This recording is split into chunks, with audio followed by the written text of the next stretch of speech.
Just gotta find you. All right.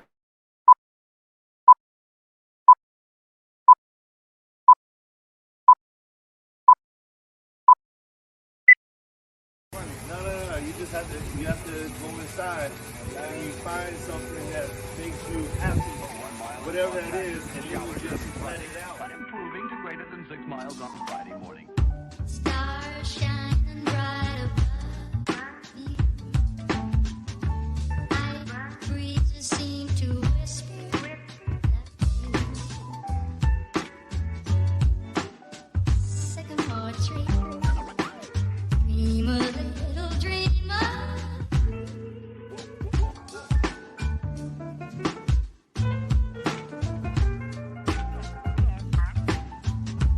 Night breezes seem to whisper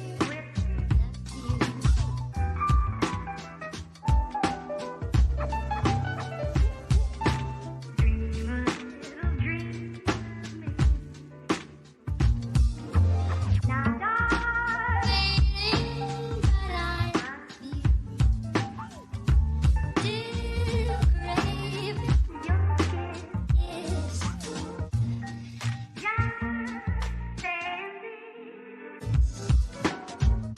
a little dreamer.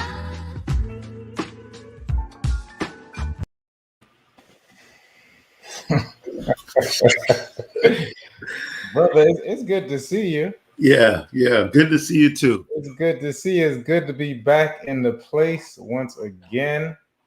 I'm really loving our commitment right now. You ain't the only one. I'm enjoying this immensely. Yeah, I'm digging our commitment to this. We spoke earlier. I think it was before 12 o'clock. Definitely before 12. I had my meeting at 12. And I said, man, the type of stuff that we talk about on this show, and people are, hopefully it'll get out and eventually it will. But man, it's a lot of gems, just people who are trying to move their life forward, get this freedom lifestyle. One of my coaches said today, and this is a powerful guy, my real estate coach, and he said, like, a young lady was talking about her, she was making money, and then she was saying it was taking up all of her time, because you can easily get into the thing where you're working 7 days a week, especially in real estate, working for yourself, etc., where you're just spinning the wheels essentially, and you're making X amount of money, and you feel like in order for you to keep up with that production, you can essentially you just got to keep working. You just got to keep going. You just got to keep going. And then you find out later on in life, it's all about leveraging. It's not necessarily about you using your own time. It's about leveraging yourself and leveraging the money you have.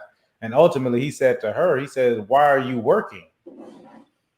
Well, I want a better life for my kids. I want this, I want that. Well, you can easily get caught up. And he said, you're working for freedom.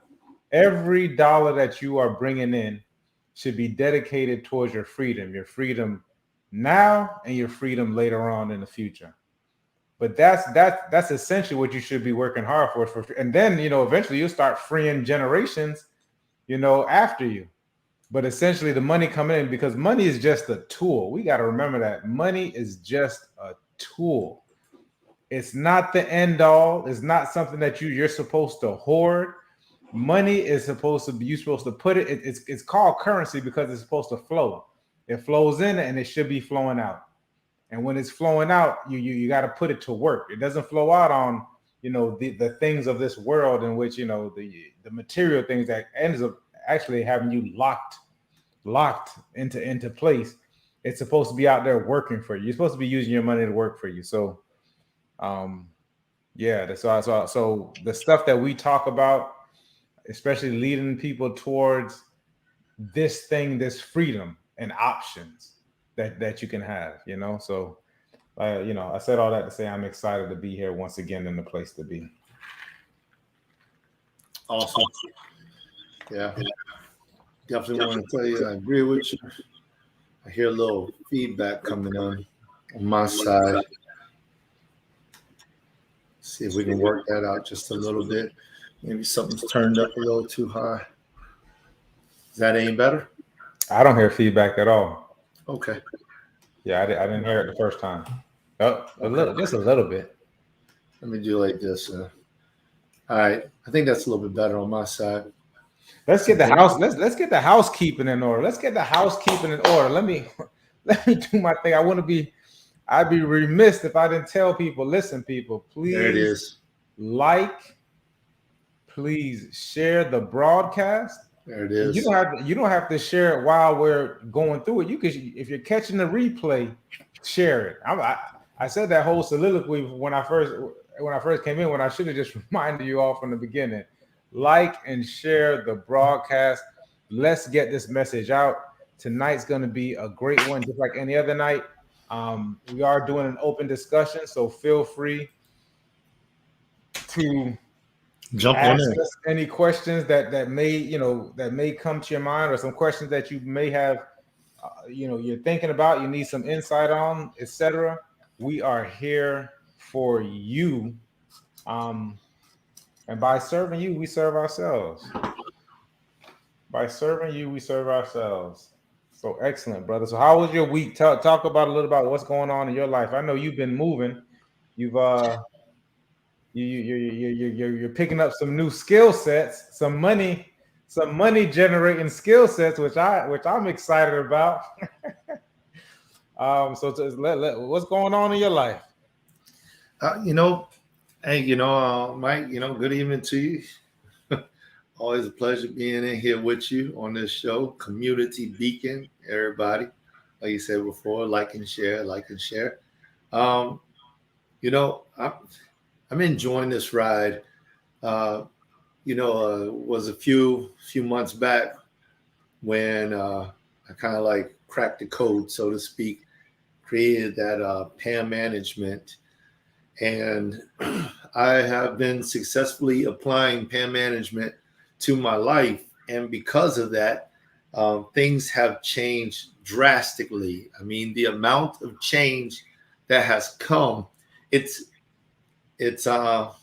almost unfathomable. Really it is. Because it's like if I wasn't a believer, I find it hard to believe, And I definitely appreciate you along this journey, because as I'm going through this journey, more people want to be a part of this journey with me. More people want to understand what's going on. More people want to get in touch with me. More people are reaching out. More people are responding.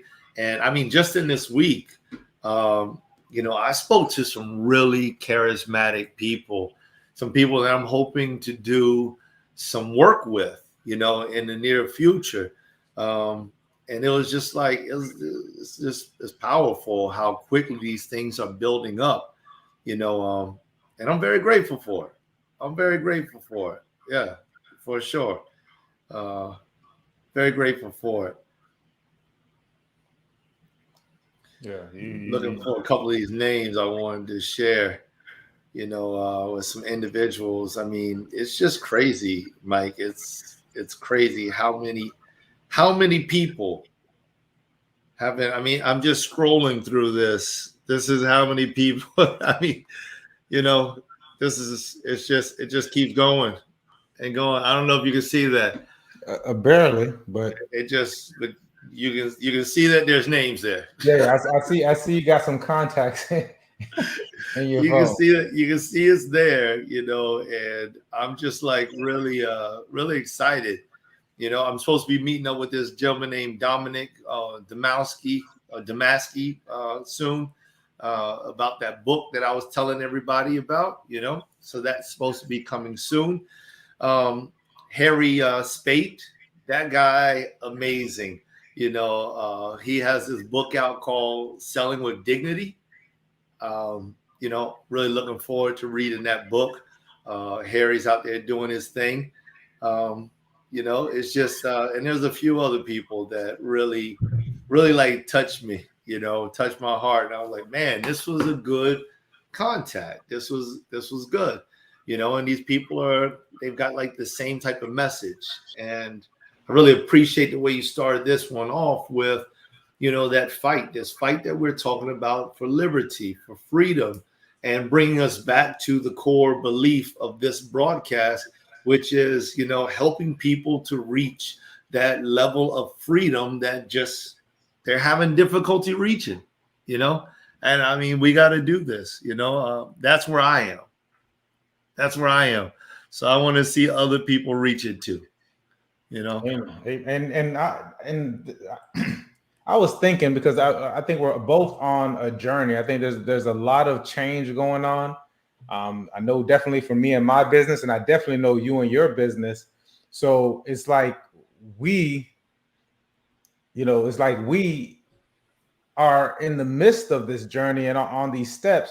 And this is like the perfect time for people who are even thinking, like, even if it's a thought, to kind of gravitate. There's a thing that Beethoven, I remember Beethoven told this story once. He was saying, when you're helping people, it's almost, but you're moving up at the same time. It's like going up a ladder. He says, so when you go up to that first run, the first ring, you reach back to, you can help someone, get up to that first ring. He said, then you might go up to the second ring and you might reach back, and it gets a little bit tougher, but you can still help somebody up. But by the time you get to that second ring to go back and reach down, it's tough, because now that person who you're attempting to help could essentially bring the ladder down. You know what I mean? But when you're close, as you're at that first and that second ring, and I say that because I think we're on this journey, we're on this first, second, and third ring, where we're getting all of this information. We're getting past a lot of these different obstacles, but we're still able to help on that one-to-one basis and actually give people some credible information. And we're also, like, you're speaking about this gentleman who's talking about writing, helping write books, etc. And today I was in a business meeting that lasted from 12 to 4. And I mean, the amount of information that I'm getting from this, that I got in that business meeting. And I was just, while this whole meeting was going on, I was like, man, I should have invited like 10 people to do like a watch show. We could have been all in there listening to these people give out this information, because it's pertinent information about this game. It's, this business game. And a lot of people aren't getting this information in regards to this business game. You know what I mean? Like, a lot of people, like, we're missing out on it. What's Kenyatta? What's going on, Kenyatta? Said, this is the season of pivoting and pressing plays. That's it. That's it. Yeah. So I just wish, a lot of people could have been a so-called fly on. You spoke of it being that fly on the wall to listen to this information. Okay, because I started at the beginning of the show talking about, getting your money out and getting your money to work for you. Probably a bunch of people out there like, well, what do you mean? Like, how can we get our money out to work for us? You know what I mean? You're hearing all these buzz terms now. A lot of people are getting into cryptocurrency, but then that's just another thing for a lot of people to learn. People are talking about stocks. That's another thing for people to learn. Okay, so what stocks? What cryptocurrency? Excuse me. This information is being given out. But you have to, you got to be around people who are getting this information, and you got to want to be around it, and then you got to therefore be ready to receive that information. But I feel like we're at a point where we have a lot of information and a lot of things that we can give to people, and it's just, I'm hoping you all are catching this now. You can get this one-on-one. You can call Joel and get this one-on-one thing. Shouts out to Angel, the way that she set up the live today, because she does have our links and all of the descriptions, etc. So people can just link into your LinkedIn page if they want to contact you, etc. So shouts out to Angel. Appreciate all the work that she does day in, day out during the week, because she is for sure. She doesn't play. She's a sweetheart too. She's very nice. I like her a lot, and Angel's my assistant, for those y'all who are. I know. I was just about to say that, and I know, even though she's your assistant, as soon as you said whatever you said for her to work with me, it was like there was never an issue about anything. Now, of course, I'm very cautious because I know that, she's working for you. I'm not paying her, but she was just like, answered at, I sent her something like 6 o'clock or something like that, and I know her time is different. And she got back to me and she was like, oh, yep, I did this, I did that. I'm like, Yeah, she seems to be a real good one. So good yeah, job. she's awesome. She's awesome. Man, we got a lot to talk about. I know we had a couple of things. Once again, if you all have any questions, you all want to comment, if you all want to check in, you all can click on that YouTube link, and I'll put the link on YouTube. Matter of fact, I'll do it now for you all to check in, and you all can come on and get in on this conversation. Like I said, earlier today, I was in a business meeting for I was in that business meeting for about 4 hours, man. I haven't sat still for 4 hours in a while. I haven't sat around for 4 hours in a while. But man, it was some interesting stuff. We got to hear, some things about in regards to setting up your business entities, of understanding the difference between an S Corp and a sole proprietor LLC. Got some insight on that. One of the big takeaways that I got from that is you should be able to sit down with your CPA and have a conversation. Your CPA and your bookkeepers, if you don't have be able to tax plan, and now is the time to be doing it for those of us who are in business for next year. You should be starting to plan now and get it ready. But you and your CPA should be able to have conversations about what's the best way for you to set up your business, and also what are some things that you can do to take advantage. Being an entrepreneur, being in business, being a corporation, what are some things you can do to take advantage? That way you can use some of your monies that will benefit your business and therefore benefiting you at the end of the day. Those were some excellent takeaways that I got from that. And I know me and Joel, this has been ongoing for, I think we spoke about this months ago in regards to that's some of the foundations of business. There's so here's real quick. Let me get my pet peeve out of the way. There's been a bunch of things that have triggered me this week. One of the things that triggers me are people who go into business just for the sake of saying they have a business to get business cards. And I want to remind people that the reason that you have a business is it's supposed to be profit. It's supposed to benefit you by having profits, not a profit, but a profits with an I.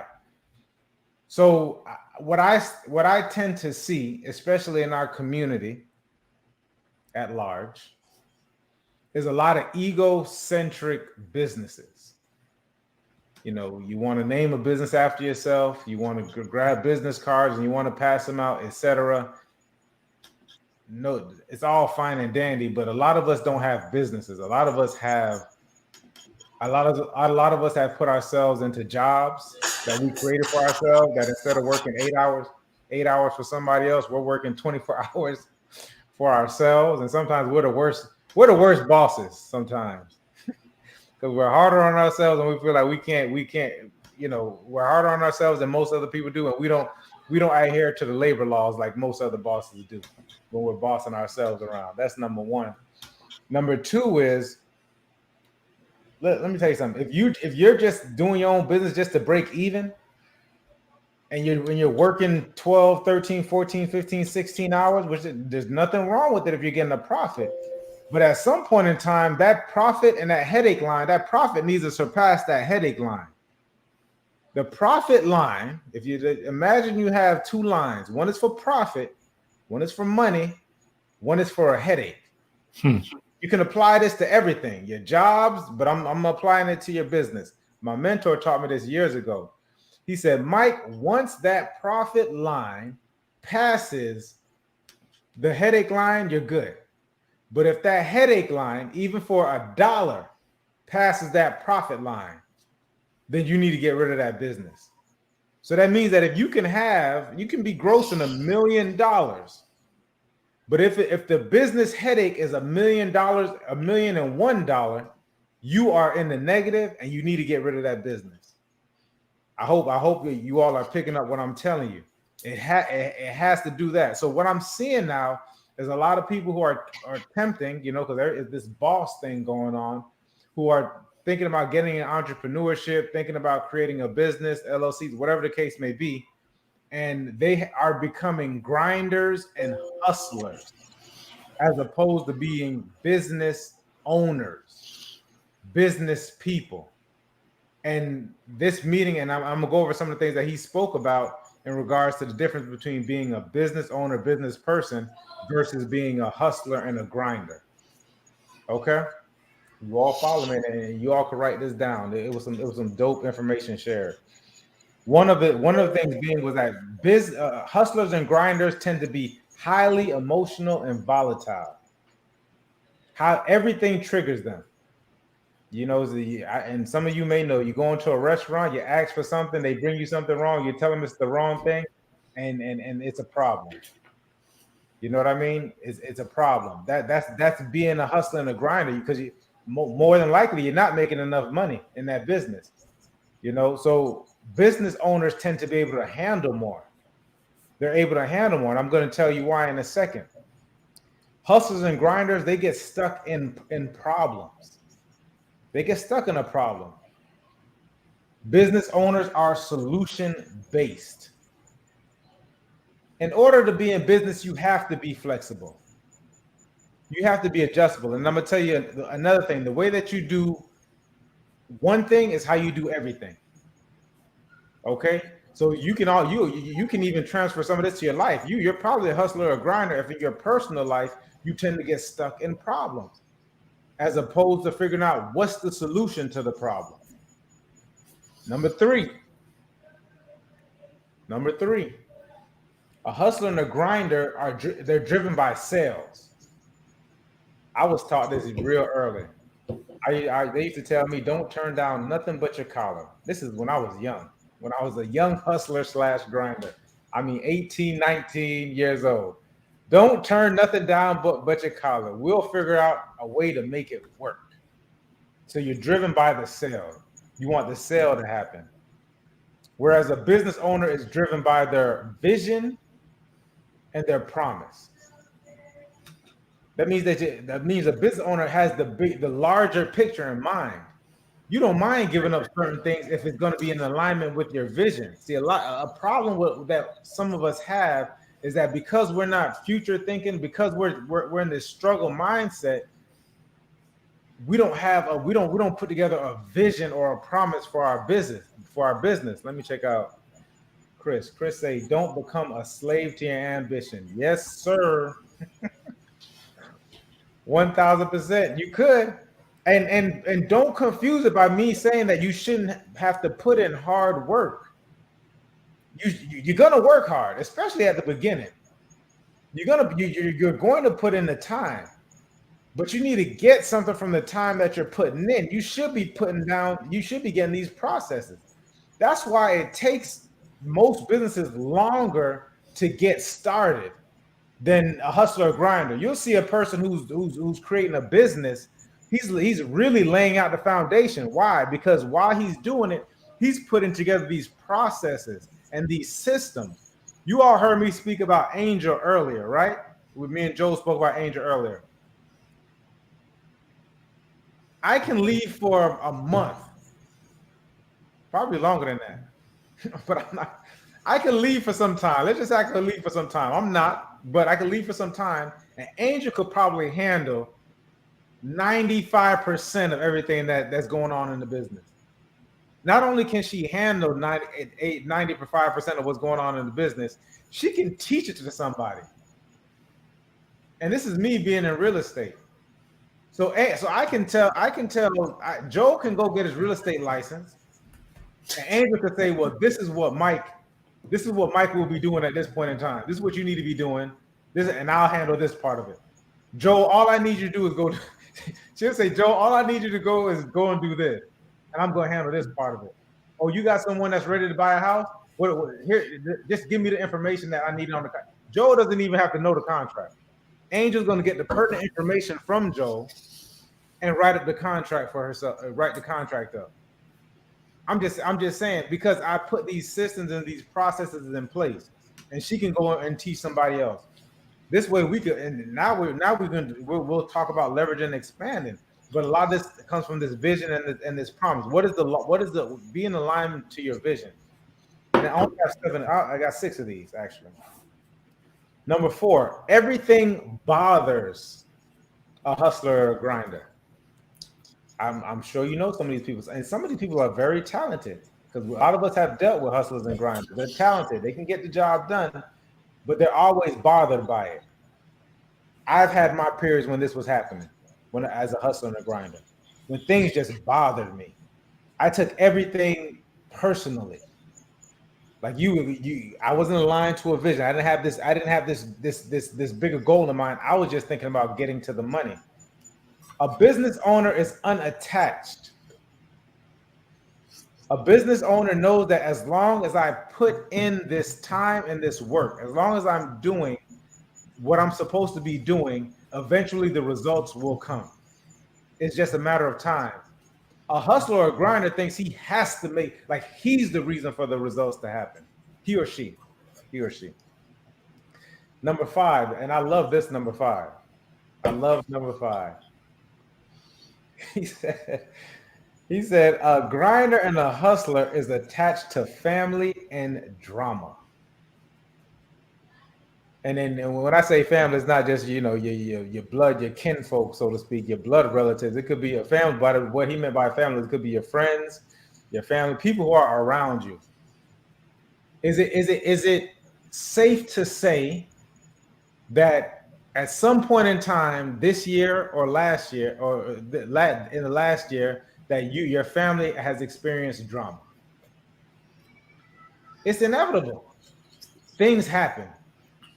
Your family is not attached to most of your family, and like I said, friends, etc. They don't have that vision, so they're attached. They're attached to they're going to have drama. They're going to bring it to you.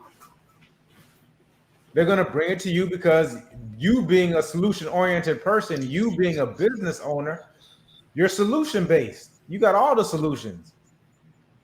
But sometimes we're extending a lot of this energy towards these family dramas, and it's not necessarily our time. At this point in time, when you're running a business, your family has to get in where they fit in. And you can't be scared, and this is for our business owners, you can't be scared to let them know, hey, listen, I totally understand what you got going on. I may be able to make some time for you, or I may not be able to make some time for you. Sometimes people just got to figure it out on their own, right? So a business owner doesn't allow personal and life to get in the way of their business. They don't allow other people's personal issues to get in the way of their business. Because their business does what? Their business actually feeds that immediate family, their children, their wives, their husbands, etc. So you got to be careful of that. Number 6, hustlers and grinders tend to be indecisive. They tend to be indecisive. I don't know if I should be doing this or I shouldn't be doing that. Once again, don't mistake it for actually doing due diligence on something. A business owner is going to make a decision based upon his due diligence. But being just indecisive for the fact of being indecisive and not going out and doing your research on it, and then when you get the information, because once you get the information, you need to make the decision. And most of the information that we can get, the decision that we're making is based on what? Oftentimes, the indecision is coming from scarcity, being scarcity minded, being fear based. Well, I don't know if I should spend $500 on this. Is this going to save you time? Is this going to allow you to have a better service? How long does it take to recoup? I'm gonna tell you something real quick that I thought was interesting, and I had to make a decision on it not recently, but a couple months ago. Was my light bill. My light bill came out to $300. It It was $350, and it was $350 because my AC. I got 2 AC components. So when I'm sleeping, when I'm in the room, the AC turns on. The AC turns on, and it gets. I mean, it's freezing cold in the room. It's freezing. That's what I like. But it's over. It's overly done, right? And I know I need to get up and I need to turn that AC down or something.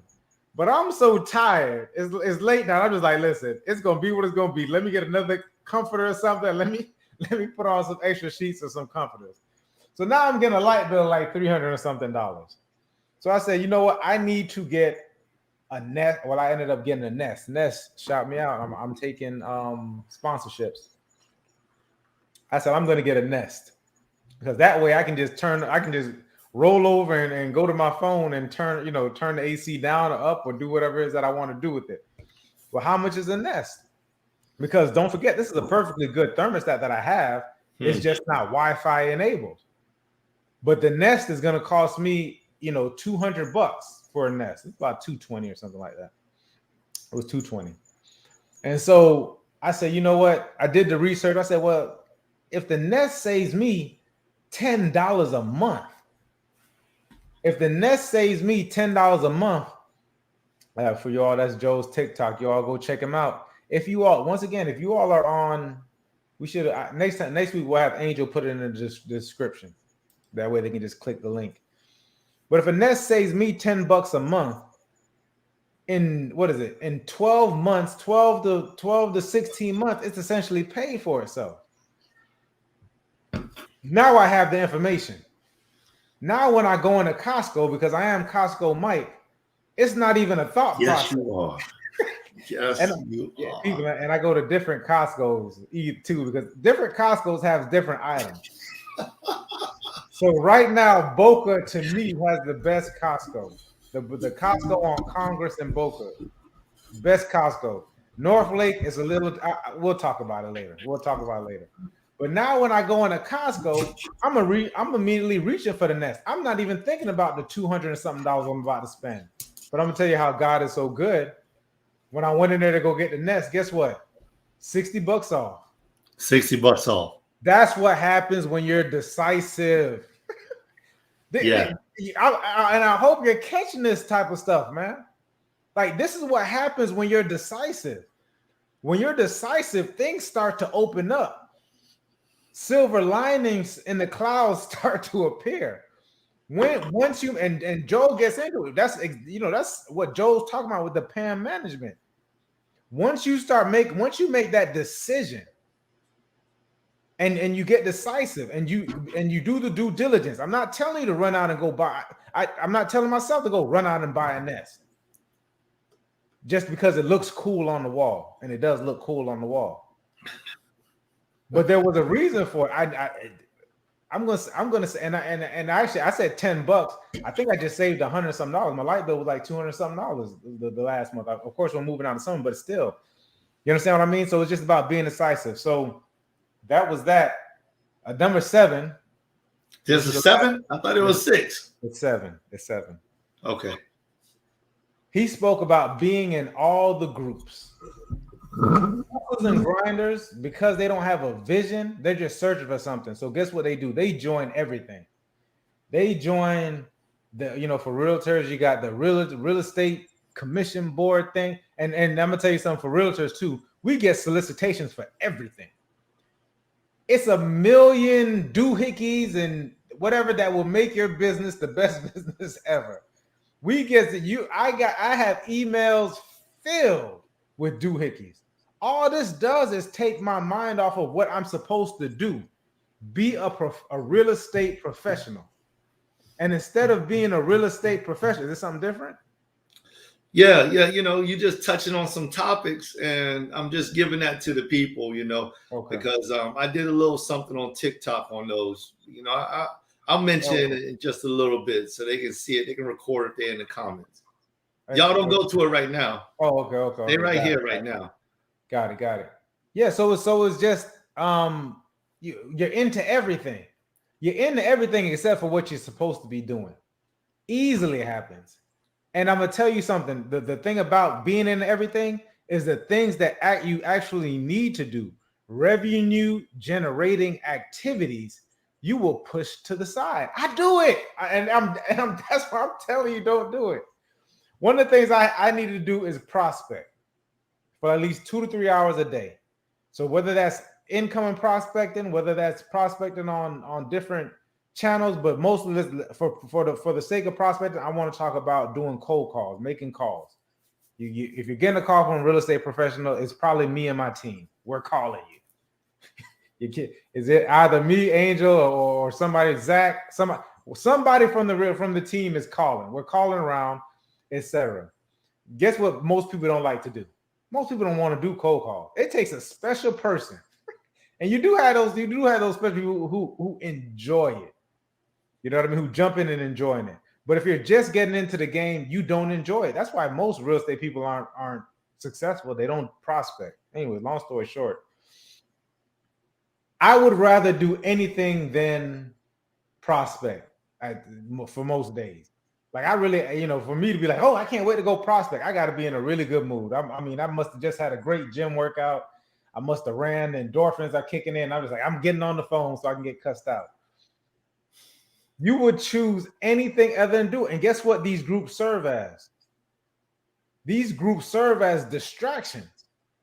And then if you're in a group with 30 other realtors, you got like, how are you doing? I'm not saying that, but if you're in a group with 30 other average realtors, what do you think you're going to be? You're going to be the 30 and you're the 31. What kind of realtor do you think you're going to be? You're going to be the 31st average one. For real estate, 10% of the top realtors make like 80% of the money. It's probably more 80-20 because 80-20 rule all, but in real estate, it's even more exaggerated. It's like 90-10. So 10% of realtors are doing 90% of the transactions. So do you think those 10% are in these groups that you're attending? More than likely not. They might, I've seen some top realtors join like the Chamber of Commerce. They don't really go to the meetings.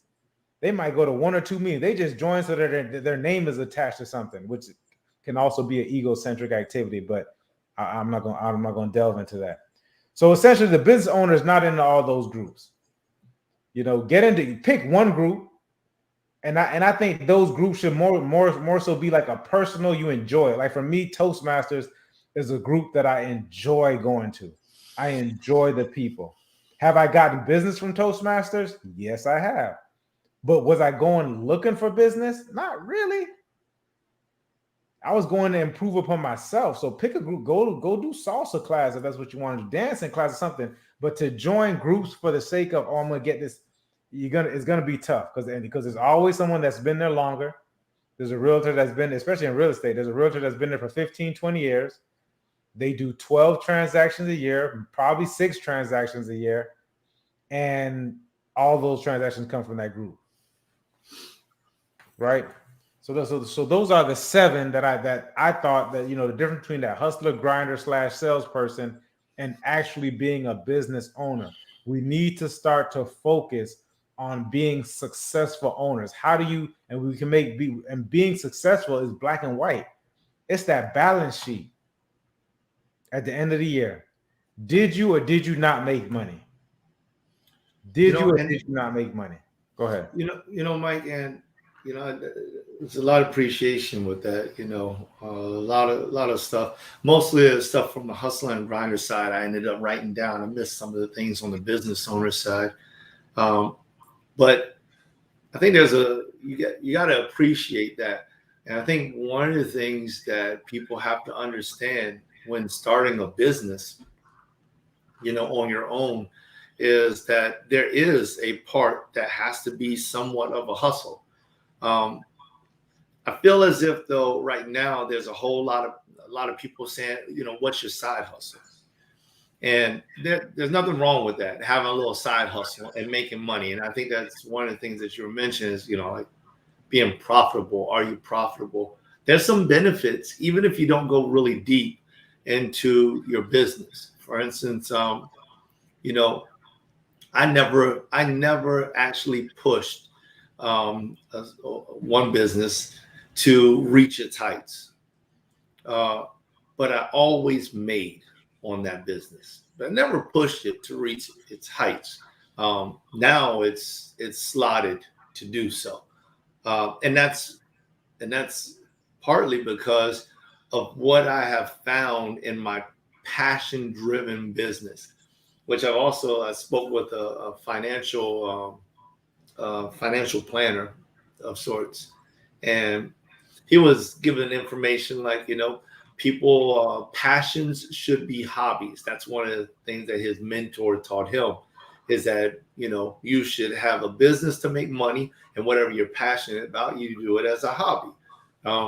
And I don't know if I necessarily agree with that, because I enjoy my passion, and the more I understand business, I realize that for me it can be both.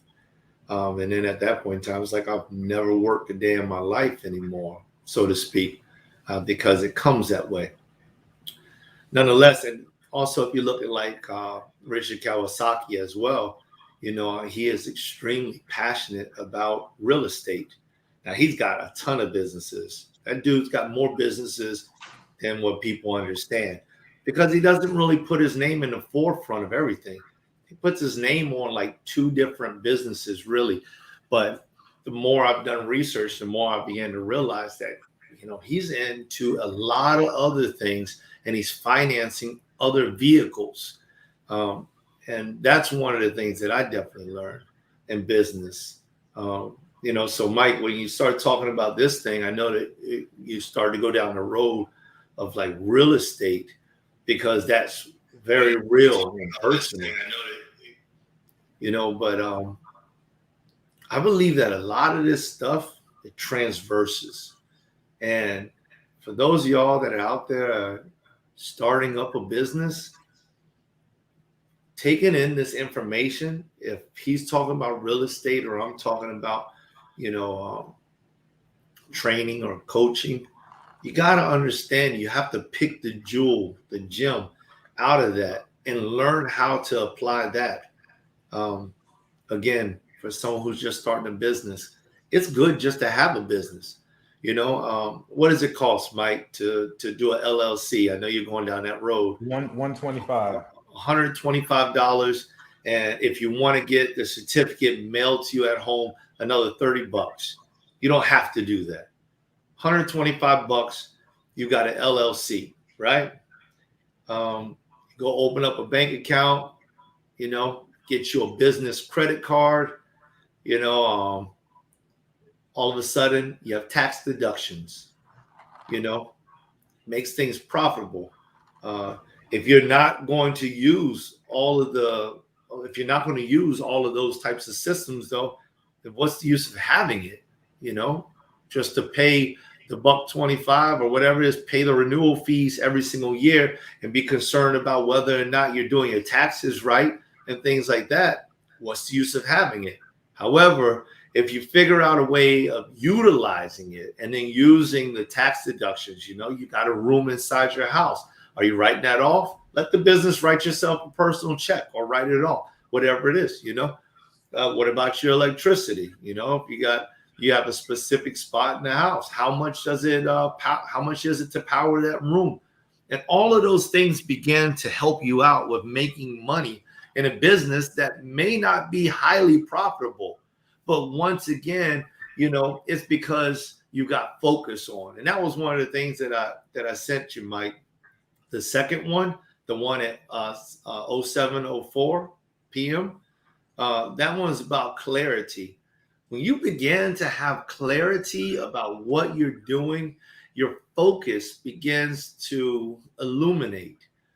And I believe that this is one of the issues with the hustle and grinders of the business world, because there was a time when, hustle and grind, and I understood that. And I still got a buddy who still does a little bit of hustle and grinding with all his businesses. I had to slow him down, in the CPR world.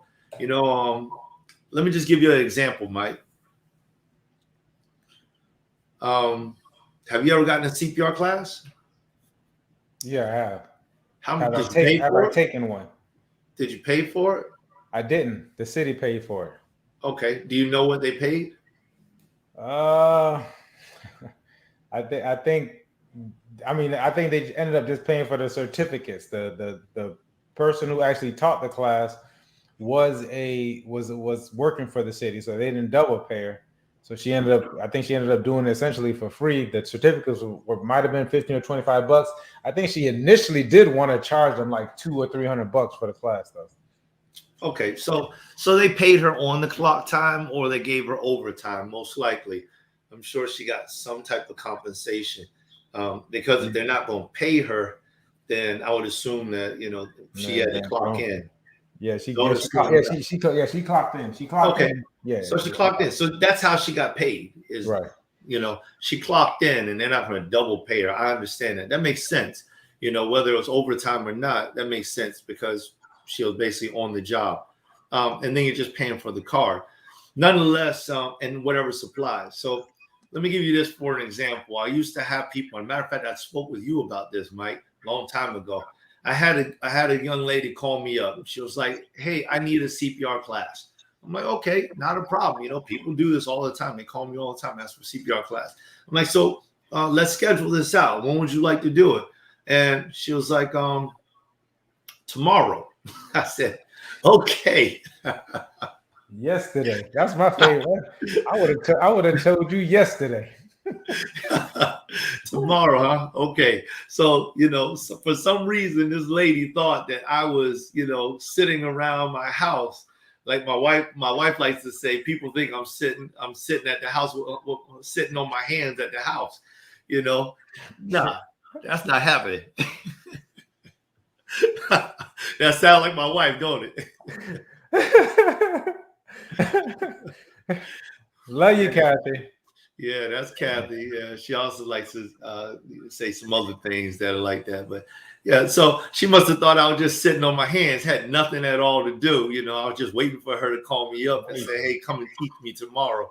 And so I still was being very kind, very generous. That CPR class, I think at that point in time, I was charging $65 for that class, and I took it down to like $55. She was like, no, can't do that. How about 35? And I never forget the words that you had told me before that, which was at some point in time, you got to know what you're worth. Is it really worth it for me to leave my house, to rearrange my schedule, to go out and get that? No. I told her, I said, listen, feel free to call some other people up. And if you can't find somebody, call me back. I'll still give it to you for the 55, because I'm a nice guy, really. And you need it tomorrow. But and I don't think I agree with it for the next day. But that was it. So my point is that I had a buddy, and after I learned this lesson, it was very difficult because I started to turn down money. That's what I'm building this story up to. I stopped grinding so hard to get every single dollar. So I started turning down money, and it feels strange saying, "Hey, you know what? It's not a good fit. It's not a good fit." And so a buddy of mine was out there hustling and grinding. Now, I'll give y'all some numbers. I would go out, teach a class of X amount of people, 25, 50 people. It may take me all day long. They write me a check. I take a check for $3,000 and go cash it. That's what I did, or not cash it, but deposit in the bank. And then I pay all of my expenses and whatever else comes out of it. My net is my net is relatively decent still, but remember, there's always overhead. There's insurance, there's, my time, my fuel, my food, the expense of the class, et cetera, et cetera. Nonetheless, I've got an instructor that I was working with, and he was out there throwing these cards. And I don't mean he did do the class, but he's like throwing these cards out. And the way he's doing, he's like, yeah, I need two more. Yeah, I need two more. Yeah, I need two more. Yeah, I need two more. You know? And I'm like, well, what are you doing, man? It's like, oh, I just had somebody come over to the house, you know, and I worked with them for a few hours and I taught them. Like, well, what are you charging?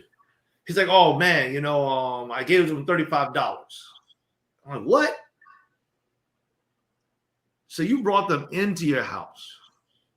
You took away, you then made your house a training facility, which I don't have any problem with that. I'll bring someone to my house, you know. You made your house a training facility, which means that everybody else can't come into that area.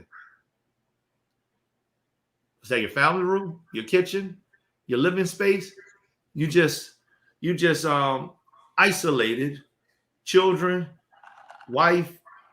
They got to go somewhere else because you need to maintain this business profession. You got to do all that last minute cleanup.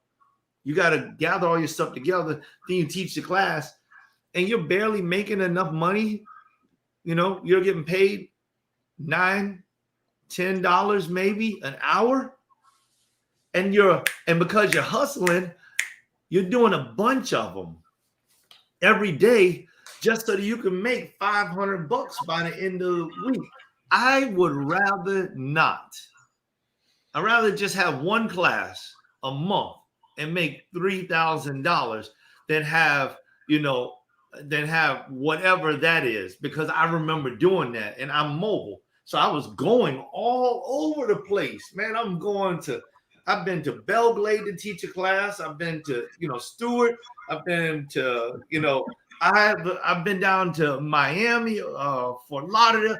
I've been all over to teach classes, And then when I started to put all this stuff together, I'm like, this don't make any sense because just my time. And I hope people understand that. One thing about the hustlers, the grinders, the salespeople, and you're talking to a real estate agent. So, I have access to properties from North County, really up to Port St. Lucie, with my board all the way down to Dade County, right? So I also did something like when I first started. You got to chalk it up to lessons learned. I was learning the area, right? That's how I'm going to spin it to make it sound better. Essentially, at the end of the day, I didn't know what my time was worth. I didn't know what my time was worth because I didn't know my numbers. Most hustlers, grinders, and salespeople, they don't know the numbers. So in real estate, I can do 2 deals in a month, and if the average deal is $8,000, I can have $16,000. But because I don't know my numbers and I'm ordering this, that, and the third, then it's easily I'll end up at the end of the month or maybe 2 months with zero.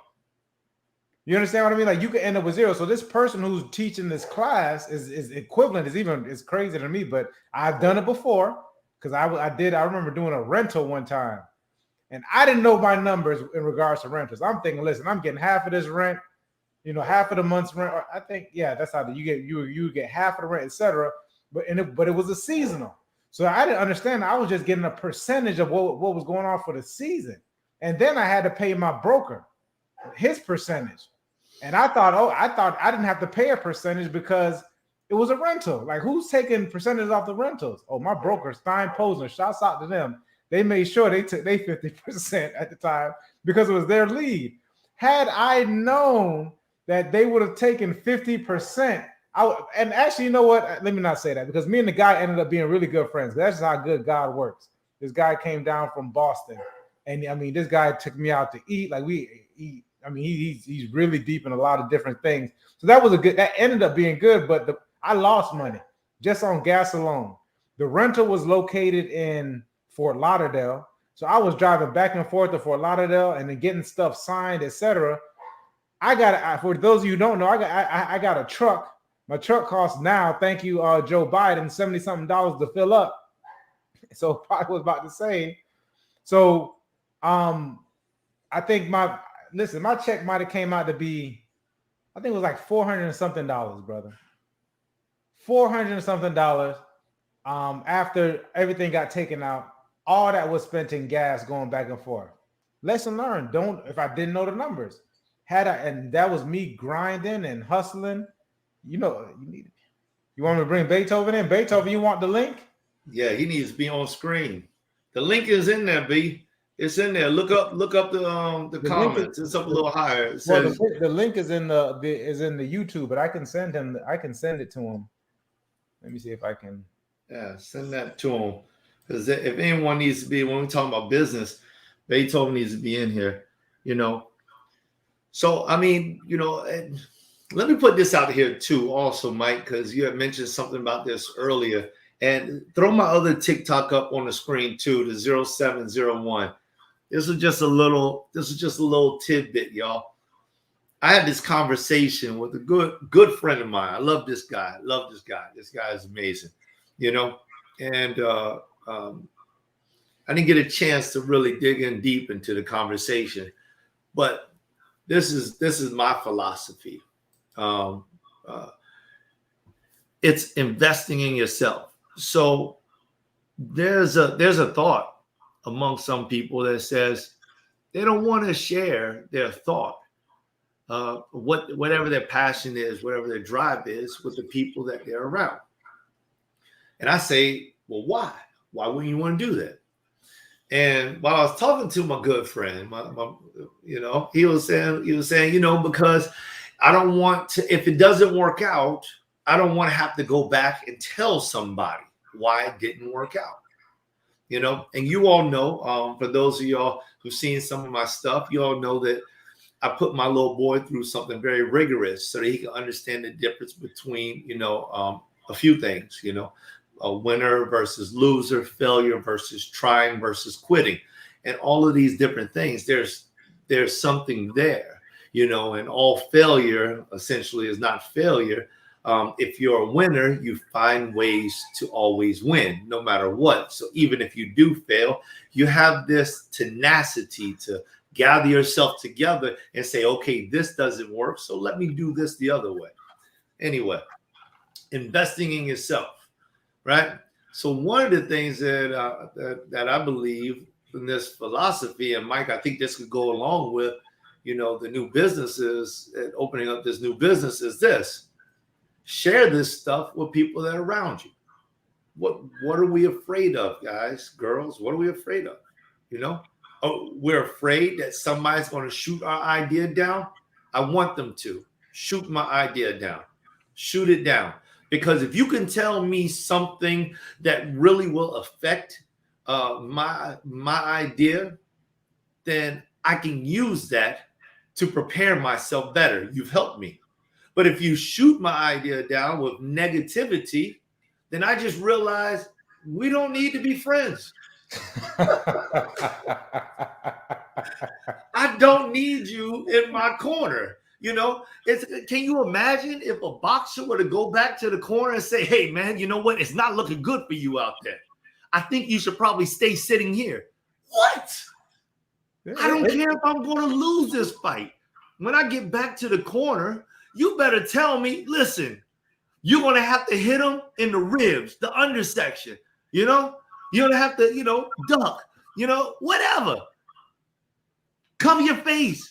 Tell me something that's going to help me, because I am going back out into the ring because I desire to finish this fight. I'm going to finish it. I ain't going to quit. So I don't need anybody in my corner that's going to tell me I just can't do it. I'm worthless. It'll never work out for me. Or, oh, it didn't work out for you. And I don't need any pity parties, and I don't need somebody else's.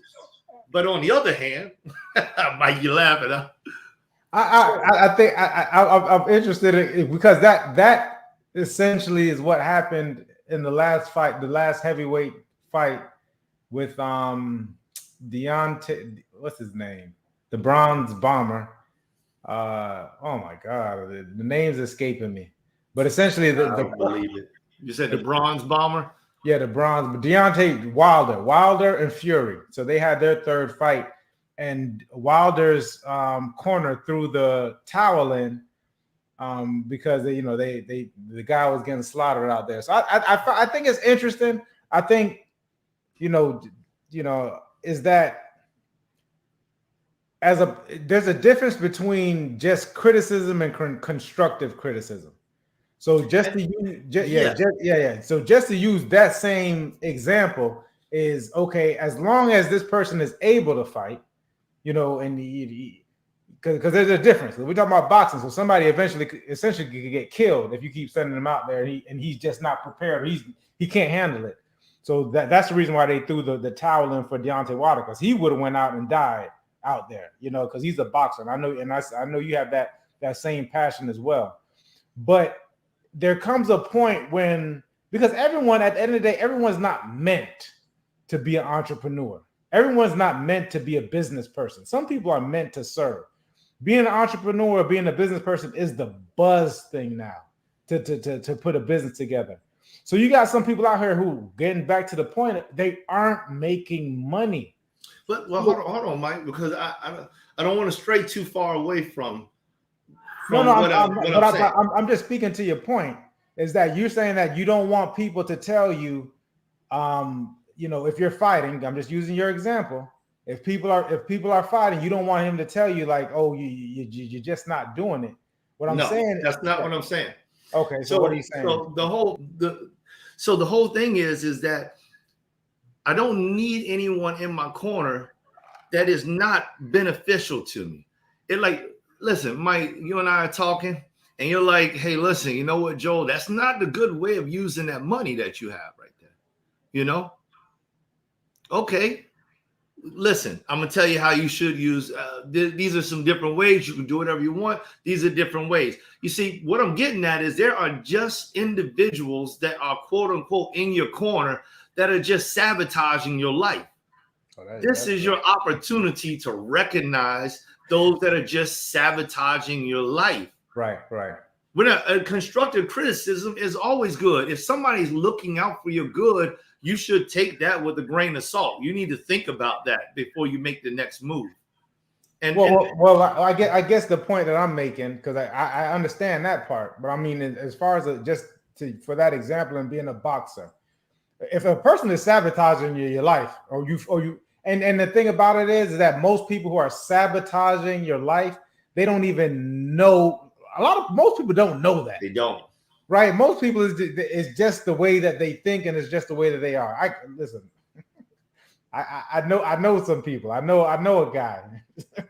They don't. So even with the boxer, if you're in my corner and you recognize something, and you're helping me out, and you're like, all right, listen, we're going to throw the towel in right now. We're going to go back. We're going to train you up. We're going to get you ready because we don't want you to get out there, get a concussion or get hurt so you can never fight again. Yeah, I understand 100%. What you're getting at. Yeah, I understand what you're getting at. Yeah, you 100%. But on the transverse side, because I'm talking about just people that are just negative because they're negative. They ain't got nothing, won't have nothing because they don't desire nothing that they need to work for.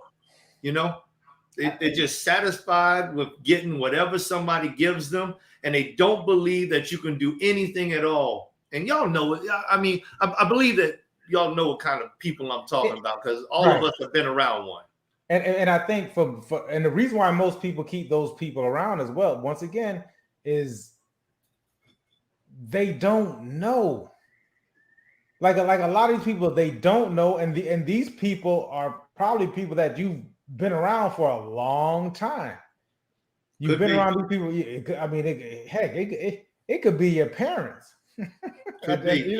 Yeah, it could be. For some people, it's their parent. For some people, it could be your wife. It could be your husband. It could be someone and they just don't, they can't conceive it.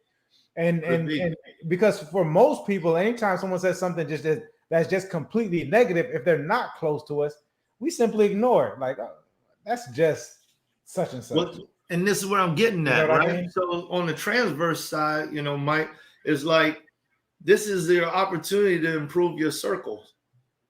This is the opportunity, because when you get those individuals who are just shooting you down, just to be shooting. Like I had to tell somebody the other day, I had to give them a little bit of news that I didn't feel was like the best news, because what I was going to tell them would, they're looking to get ready to do something to, to move up in the chain of life.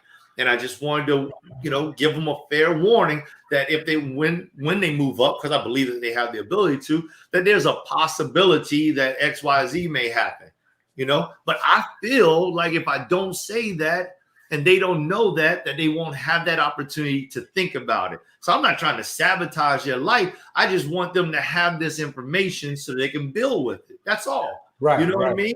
Make your decision. I will support 100%, or to use your term, I'll be behind you 1,000%. And if you need me to get closer, I'll get closer.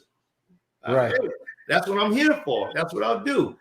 But like I was saying, on the other side, when you're passionate about something, or you're dreaming big or whatever, and you're around the right individuals, they will harness. And these are the individuals that are constructive criticism people. Right. Like, this is what I'm talking about. These are the people. It's not about business. Can you bring value? That's what B says. So this is the people with constructive criticism, Mike. It's those individuals that have the ability to help you progress. I don't care which way that comes. Can they help you progress? I'm not looking, me personally, I'm not looking for a cheerleader. If I wanted a cheerleader, I'd be a basketball star. Every time I dunk, I look over there. And if the cheerleaders are waving the pom-pom, I'm like, yeah, we got this. I look to the crowd. I'd be like, fans, are you with me? We got this. No, I ain't looking for no cheerleader. I'm looking for people that can check my blind spot. Right. You got my 6? What's going on? Did I drop my wallet? You know what I mean? Did I leave something on the table? Did I not answer the phone call I should? Should I have emailed somebody? Should I have gotten up earlier? What should I be grinding harder? Do I need to slow down? Do I need to take a vacay? Do you see fatigue coming over my body? What are you doing to help me? Help me. And this is what I mean by that, Mike, because when you start to share these important conversations, people that are in your corner, they begin to arise, and whatever good they have, they begin to share it with you. And it helps change your perception, because they are looking at it from a different point of view. They're not indebted into whatever it is that you're talking about, but they are seeking your good. And because of that, it can give you clarity that you didn't have before. I agree. 1,000%. 1,000%. We talk about this all the time, and if you all are checking me out on Mondays, it almost always come down to this. I think last Monday I was talking about mistakes, etc. But definitely getting around the right people, your tribe, so to speak, people that are in alignment with where you're going. At least the direction, above. Yeah, at least the direction that you're going, or have some type of history experience in it. But it's once again, it's a tough situation, because the people who tend to detract from you, and it's noticeable, are people that are close, are very close to you. But what's it? Elevation requires separation. Elevation requires separation. There's going to be a point in time when you're going to have to separate yourself from that. And I guess this is kind of like the lonely part, where you're attempting to figure out, like, who you can have these conversations around, because that, especially when it's in its baby stage and you're making this huge transition, you're transforming, or whatever the case may be, it gets lonely, because you're so delicate at that point in time, because some of that negativity can keep you in the spot where you don't necessarily need to be longer than you need to be. So you have to, I think, when we spoke about this last week, the ability to kind of be by yourself, I believe we spoke about it, like the ability to be able to sit with yourself on a lot of the decisions that you're going to be making towards building a better future for yourself. Like you have, I think some of that comes towards like the end of those virtues that we listed out there. yeah, Was I think that was last week and the week before, like 10 or 12 of them, where you get to that place of self-autonomy where you can right. trust yourself, you can move and you know what you're looking for. But in the beginning, it is very difficult. And that's why I believe in this sense, that it's good to start sharing some of that stuff with the people around you, because you get an opportunity. You get an opportunity to really see, who is around you, what is around you. And those that have the ability. See, here's one thing about it, and I teach this in CPR. I call it shout it out.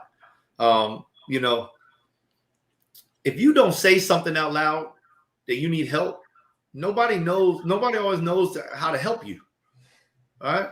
We were on a call the other day and it was it ended up being a respiratory call. But for those of y'all who didn't know, I'm a fireman, paramedic, been so 15 years, right? I run the box. I lead the box. I got a good crew, some young people, right? We're on the box, and, everybody spoke what they were doing or asked for what they needed to be done out loud. And that's the way I love it. That's how I love it. Even my battalion commander was there. He was helping out. Everybody spoke out loud. It made it so simple. We were able to work as one brain because I knew what he needed, what she needed, what he needed, and they knew what I needed all at one time because we weren't containing all of our thoughts inside of our own mind. Sometimes when you're in this type of phase and you are testing the waters, I'm talking about people that are just getting into business. Mike, you've been in business for a while. Beethoven has too. So have I. We're not new in this thing by any stretch. Hopefully what we're giving you is able to take your stretch down a little bit lower and less time you'll have to apply to get to a higher level of achievement, but by doing that, you give the opportunity to meet people who can help you. That's part of, in self-growth, that's part of your self-growth, because you have to be able to test the waters. But, nobody's going to go like, let's talk about a pool testing waters. You ain't never been in the pool before, so you're oblivious to what a deep end is versus a shallow end. If you just walk up to the pool and jump in, you may go in the deep end and drown, die, because it can be that dangerous jumping in without any knowledge. However, if you go up to the pool and you're like, wow, I've never been in the pool before. And then somebody's near you like, oh, you ain't never been in the pool before? Well, listen, let me tell you something. That side over there, that's 12 feet. This side over here is 3 feet. You might want to start at 3 feet. Do you know how to swim? And that conversation, all of a sudden, it can build something. Many times, I have found the answers by just having those authentic type of conversations with individuals. Right. And once again, we talk about newbies, and it's been so long, but there's a lot of flailing that goes on essentially at the beginning of the building, especially if you're not brought up around that. And a lot of us were taught, because a lot of us don't understand this game. And I can easily see how it transformed from that hustling and that grinding, and how we can easily get stuck in that, because we think, especially at the beginning, if you have not been around people who ran businesses, etc., is that the more activity you do, the more money you'll make. And that's not necessarily true if you're not being efficient and you're not being intentional with the activities that you're choosing. So it behooves you to go seek out, once again, people who have been there before, people who have the experience, start to ask some questions and get a feel, just start to get a feel about, people. One thing that Joel brought up, and it translated into business as well, is he said when you all were, I guess you all were at a call or something, everyone was shouting out what it is that they need. And you said that, it just made it simple. You got to make it simple. You got to make it plain. That's another drawback of going of a hustler, grinder, or salesperson is that we make things so much more complicated than what it needs to be. We make things so much more complicated than what it needs to be. And that all comes also from not having any goals, not having any data. I decide I'm not going to use goals anymore, but not having any more commitments, not having any data, not understanding what your key performance indicator is, because you could easily go into a business and not understand what exactly it is that's making you, that's going to make you successful, right? So I'm going to go back into real estate. Our thing for real estate, it could easily be making the phone calls when you're cold calling. But the number that you're looking for is not how many phone calls that you're making, especially now when people have caller ID and they don't recognize the phone number. The actual number that shows you're doing the correct thing are the contacts. How many conversations, how many people are picking up in the contacts that you're having. And eventually the next one is going to be how many appointments you're going on.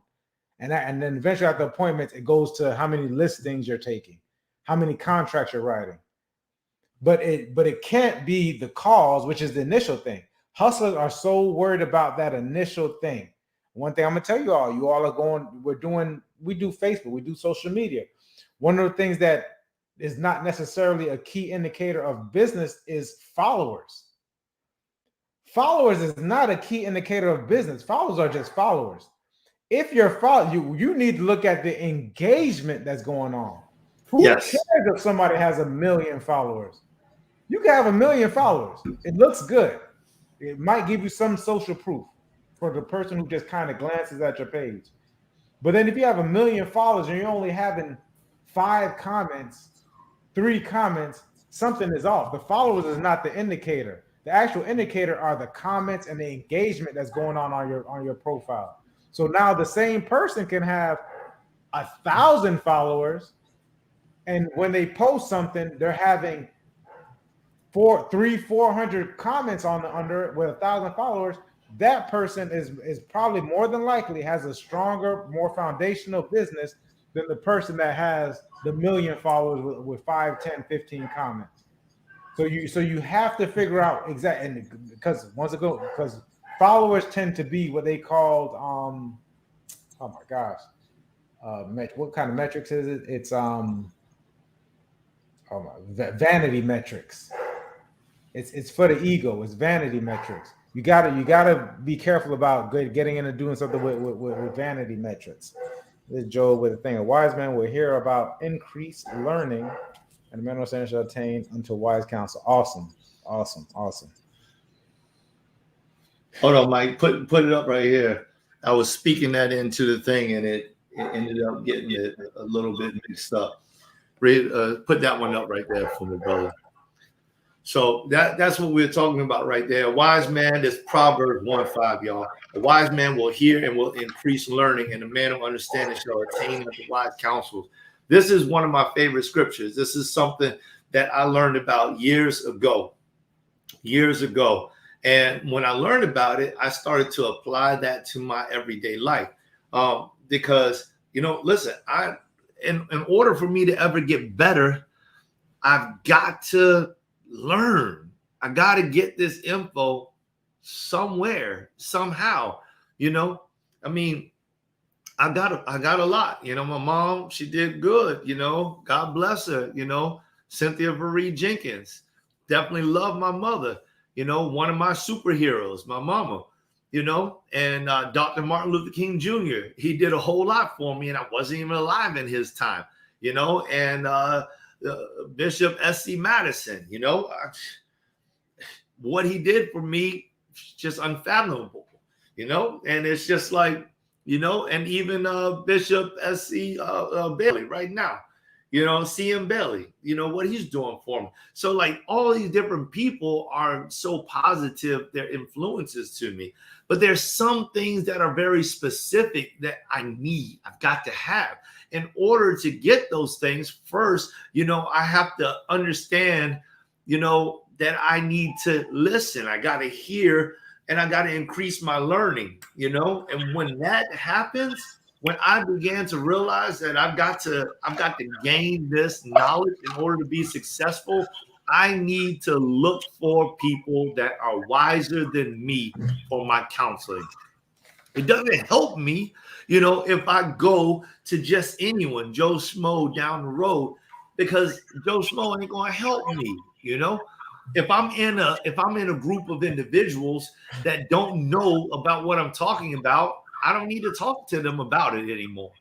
That's what I meant earlier by, you know, sharing these things with people that you're around. It helps you to understand who you're around, and you might have to change some of those circles because, you know, one of the things that Mike and I and Chris was on here earlier. I don't know if he's still out there. Chris Seville, shout out to you, man. I don't know if you're still on there. The last time I saw you text something was at 6:52, you know, but you know, some of the stuff that we were discussing, even Beethoven Francois, you know, we talked about this with him too. And Lou Moroto, you know, all the boys, you know, is that some of this stuff we weren't able to get around the dining room table. Yeah. And now I got a buddy of mine, Todd Seliger. Todd Seliger, if you're listening, man, shout out to you. You know, Todd told me something. He was like, listen, I did not grow up that way. I didn't grow up the same way that, you know, he was talking about me, that I grew up. You know, he grew up in a much different way where he was always taught wealth.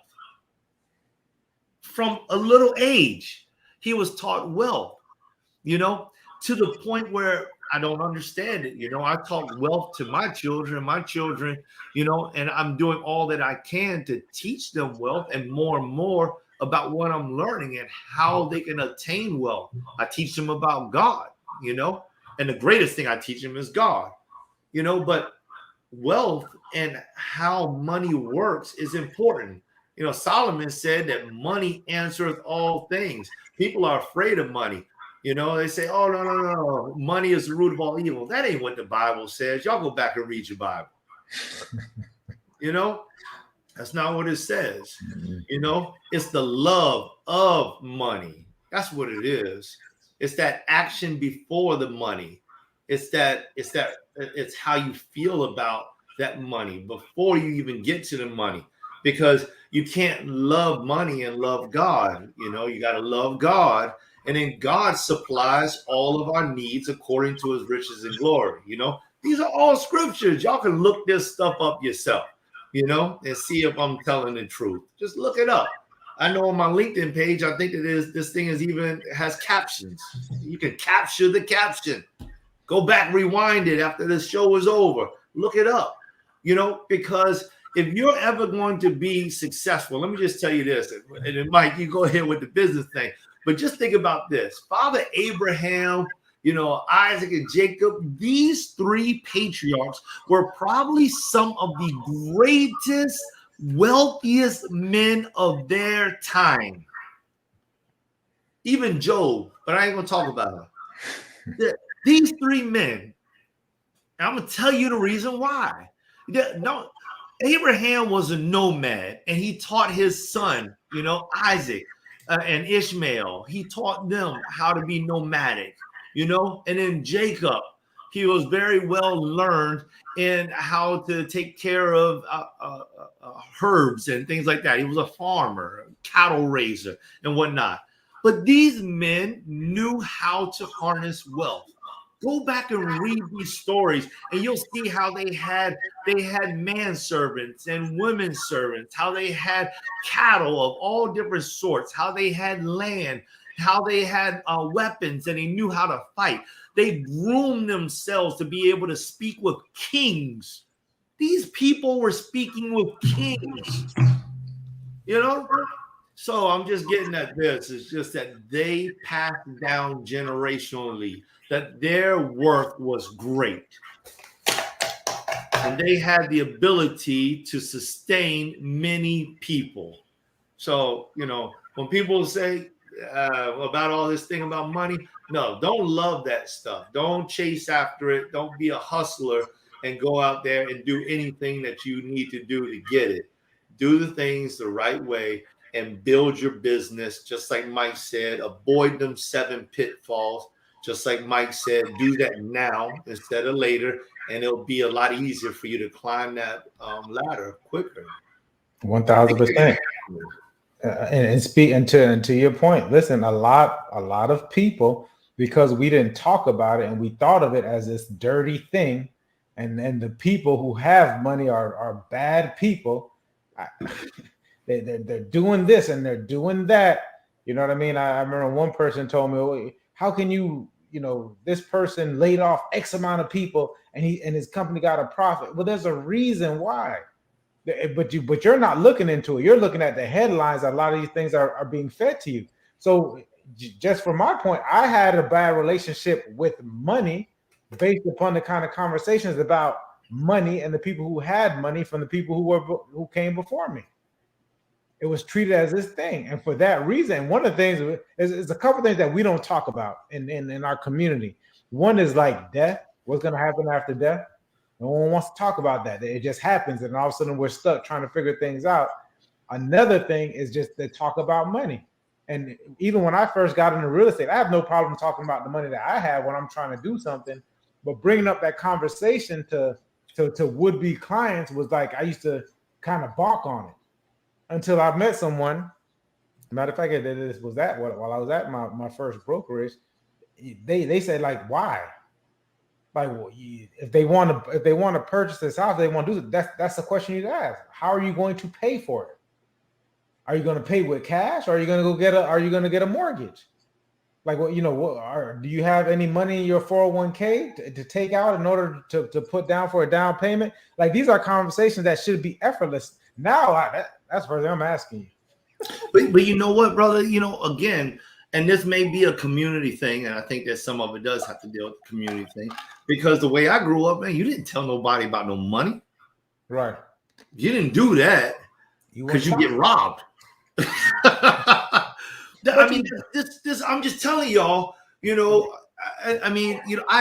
used to have this issue. I had this big issue, because of the circles that I was around after I made that great change in my life, 20 some odd years ago. And people used to look at me like, dude, you ain't even black. Like, what? What are you saying? Like, what? I have to live a certain way in front of your eyesight. I need to speak a certain way for you to consider me be a black man. Like, you don't know my story. But here was the issue, Mike. I had changed so much, that I wasn't speaking with slang. I wasn't cussing anymore. I wasn't smoking cigarettes. I wouldn't go out there and drink on the corner with the guys. I don't know what else I needed to do, but whatever it was, I wasn't at the clubs anymore. I don't know. And I never was a club guy anyway, but whatever it was that I had stopped doing had in the circles that I was in had discontinued me as being a black man. And I was like, wow, okay, that's where we are now. And once again, like I said earlier, maybe I don't need to be around these circles anymore, because I am what I am through and through, it is what it is, but like I said, we didn't talk about money in those circles. Now I found it in these circles, Mike, if we were on the telephone and you were like, okay, well, how much money you have to work with? I'd be like, this is it. That's what I got. What am I doing? If you're helping me and I hide it from you, what does that mean? You ain't coming in my house to try to snatch my money up. I don't even got it inside my house. And you know what I'm saying?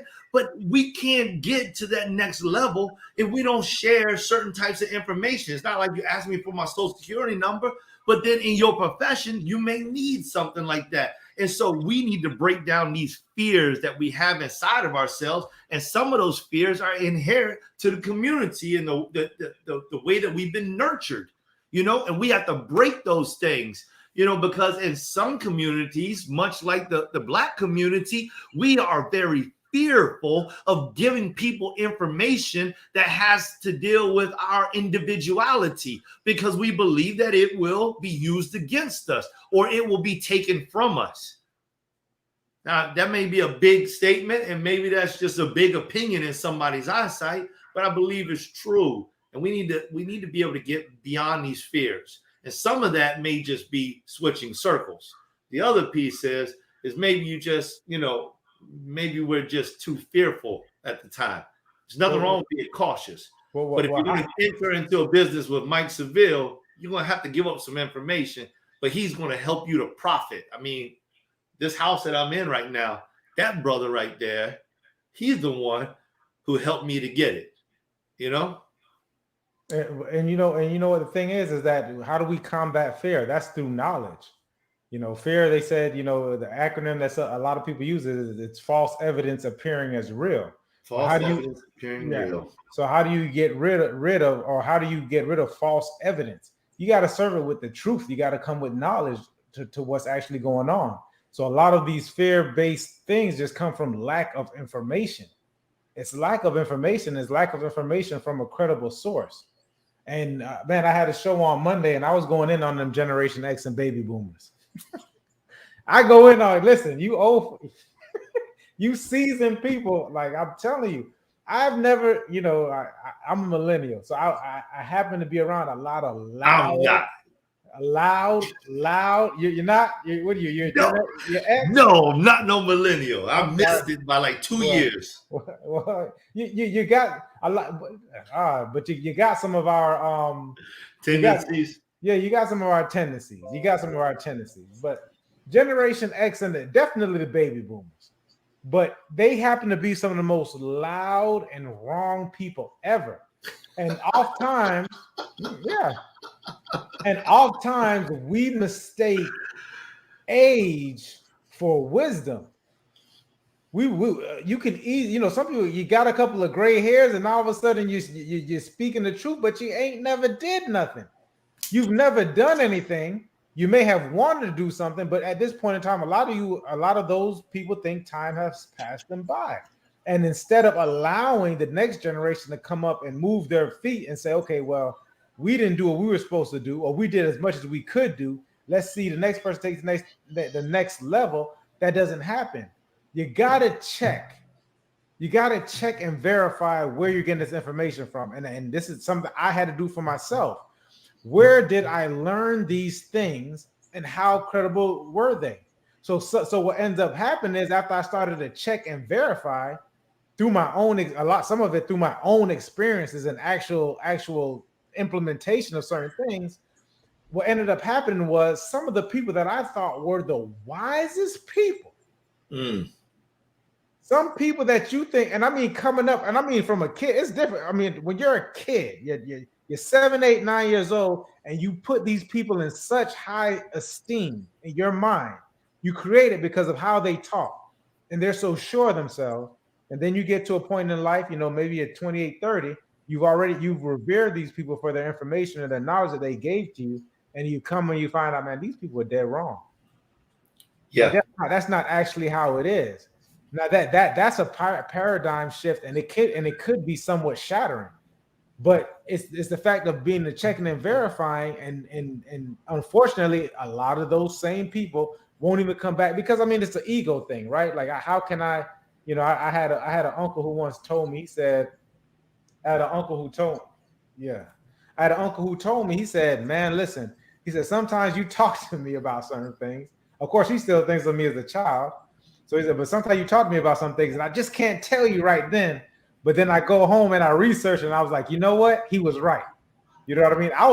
I gave him respect for telling me at that point when he told me, because it takes a bigger person to actually admit that, especially someone once they're in their older age, to admit to someone else that, especially in my culture, I'm Jamaican, so a lot of the people go to their graves knowing that they wrong.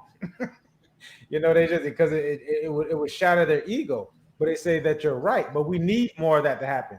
We need to do it. We need to be able to come back and tell our kids or something like, you know what, I was wrong about such and such, and then turn around and give them the right information. Because what ends up happening is that I believe that they'll respect us more. Like I respected my uncle when he came back and told me that. Like that's a lot of respect that I gained for him, as opposed to someone who knows that they're wrong, You give them the information and the data and the results to it, and they're still taking it down. Then it turns into this whole emotional thing of and getting upset. What however a person may react when they're getting that what I like to call, when you're breaking, it's called a character. What is it? A character break. Well, anytime you shatter somebody's ego, they get a character break. They hit reality for one time I'll see it in their eyes, and then they got to quickly come back and cover it up, and then normally is an emotional outburst. But anyways, it's some interesting stuff. But we definitely have to check and verify a lot of our information, etc. I think I text them back. I want to go back real quick because I want to drop this thing in between a lot of our conversation that we're having in regards to business, and this will be my last thing in regard. Well, there's a couple things, but I want to get this point out. The point I wanted to get out was in regards to a lot of people are trying to understand the difference between, and this was even confusing up to me. Once again, talk to your CPA, but I finally got a somewhat definitive answer to this. So we're going out and we're getting our LLCs. Okay, so essentially, what the LLC does when you get an LLC is it, as in regards to your business entity, is that it separates your personal from your business. Okay, so LLC separates the personal, and we got Beethoven in the green room. I'm gonna bring him. Yeah, get him.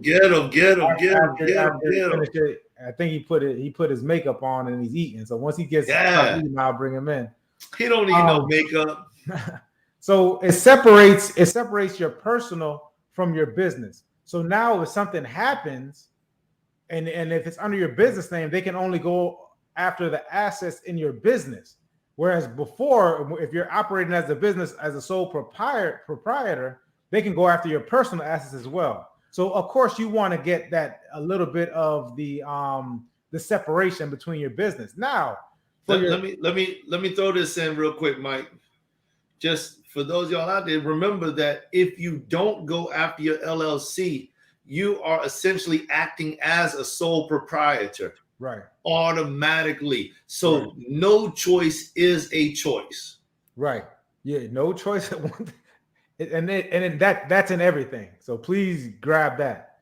So now you get your LLC. Now you need, as an LLC, you need to elect a corporation status. So the biggest thing people, should I be an S Corp and a C Corp? That was one of the things that people don't understand in regard to electing. Now, one of the things he explained was, if you're not doing at least 100,000, then it makes no difference. If you're doing under 100,000 in business, LLC will do. If you're doing over 100,000, most of you, once again, talk to your CPA, but this is somewhat the rule. You want to elect to be a C Corp, because once you become a C Corp, now you can pay yourself. So now you're actually putting yourself on payroll. You become an employee of the company, and you can be a C Corp and be the only person in the company. So you're paying yourself, and so you want to see how much you should pay yourself. I will pay myself just enough to cover your personal bills, because you don't want to get taxed at a higher rate. Now, when you become the difference between the C Corp and an S Corp tends for businesses that have stock options, different dividends. Those tend to be more complex corporations or organizations. So just a real quick synopsis of that. If you want to be a C Corp, those tend to be bigger businesses. They get taxed a certain kind of way, but because you're taking these certain stock options, etc., it makes sense for those huge corporations. Most of us aren't that. Most of us are going to be err on the side of that C Corp. The S Corp, to where we're just paying ourselves and our employees from that S Corp, and you're getting a better tax benefit. Talk to your CPA, but that's it. Without further ado, though.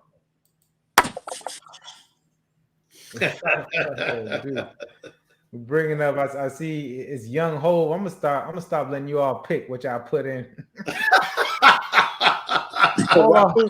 Why would you hate on my name? I'm gonna stop letting you all pick your names. But man, he came on the screen with a red cup. gonna tell you, he really might be. I don't know about young Hove anymore. I know he's Hove. Mike, And watch. I know he's Hove. I know he's Hove. Watch. Hey, he But just had a birthday. He just had a birthday. Nah, that Yeah, was we're gonna years give him ago. a birthday shout out on the screen. That- Joe, that I'm was only- his birthday was years ago. No, man, stop it. Watch it, Mike. But- What we talking about, ladies? Oh no, we ain't answering that mess right there. No.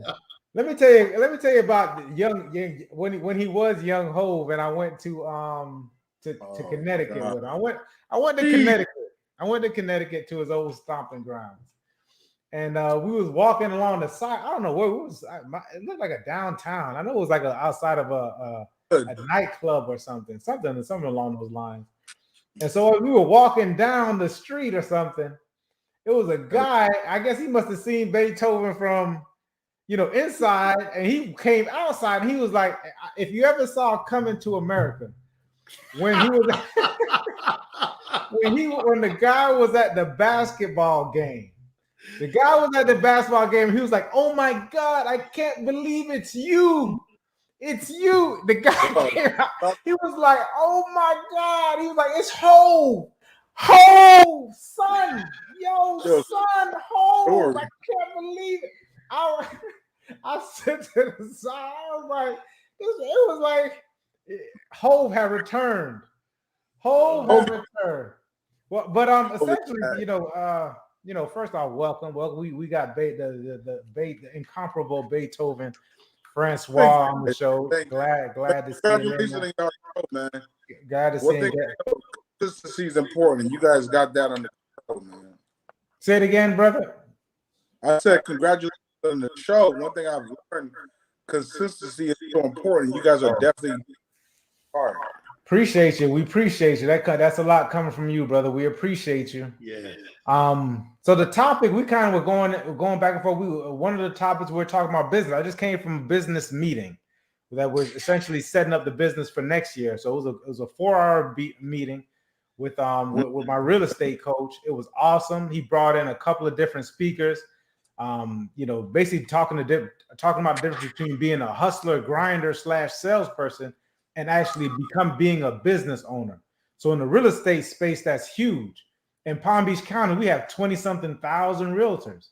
90% of them aren't making any money. And so he's saying what it's going to take in order for people to be successful, knowing your numbers. And this translates to all businesses, understanding your numbers, understanding, having a vision, gaining clarity. And a lot of the clarity does come from the numbers because it's easily broken down. And then, of course, Joel and Joel also, in regards to another topic, was about when you're having your, what is it, Joel? Your passion and who you're talking to in regards to your business, especially your new ideas. You know what I mean? Like, and the company that you keep, and differentiating between the people who are in your corner or supporters and people who, like I said before, it's not their fault. Most of them don't even know it, but they're detractors.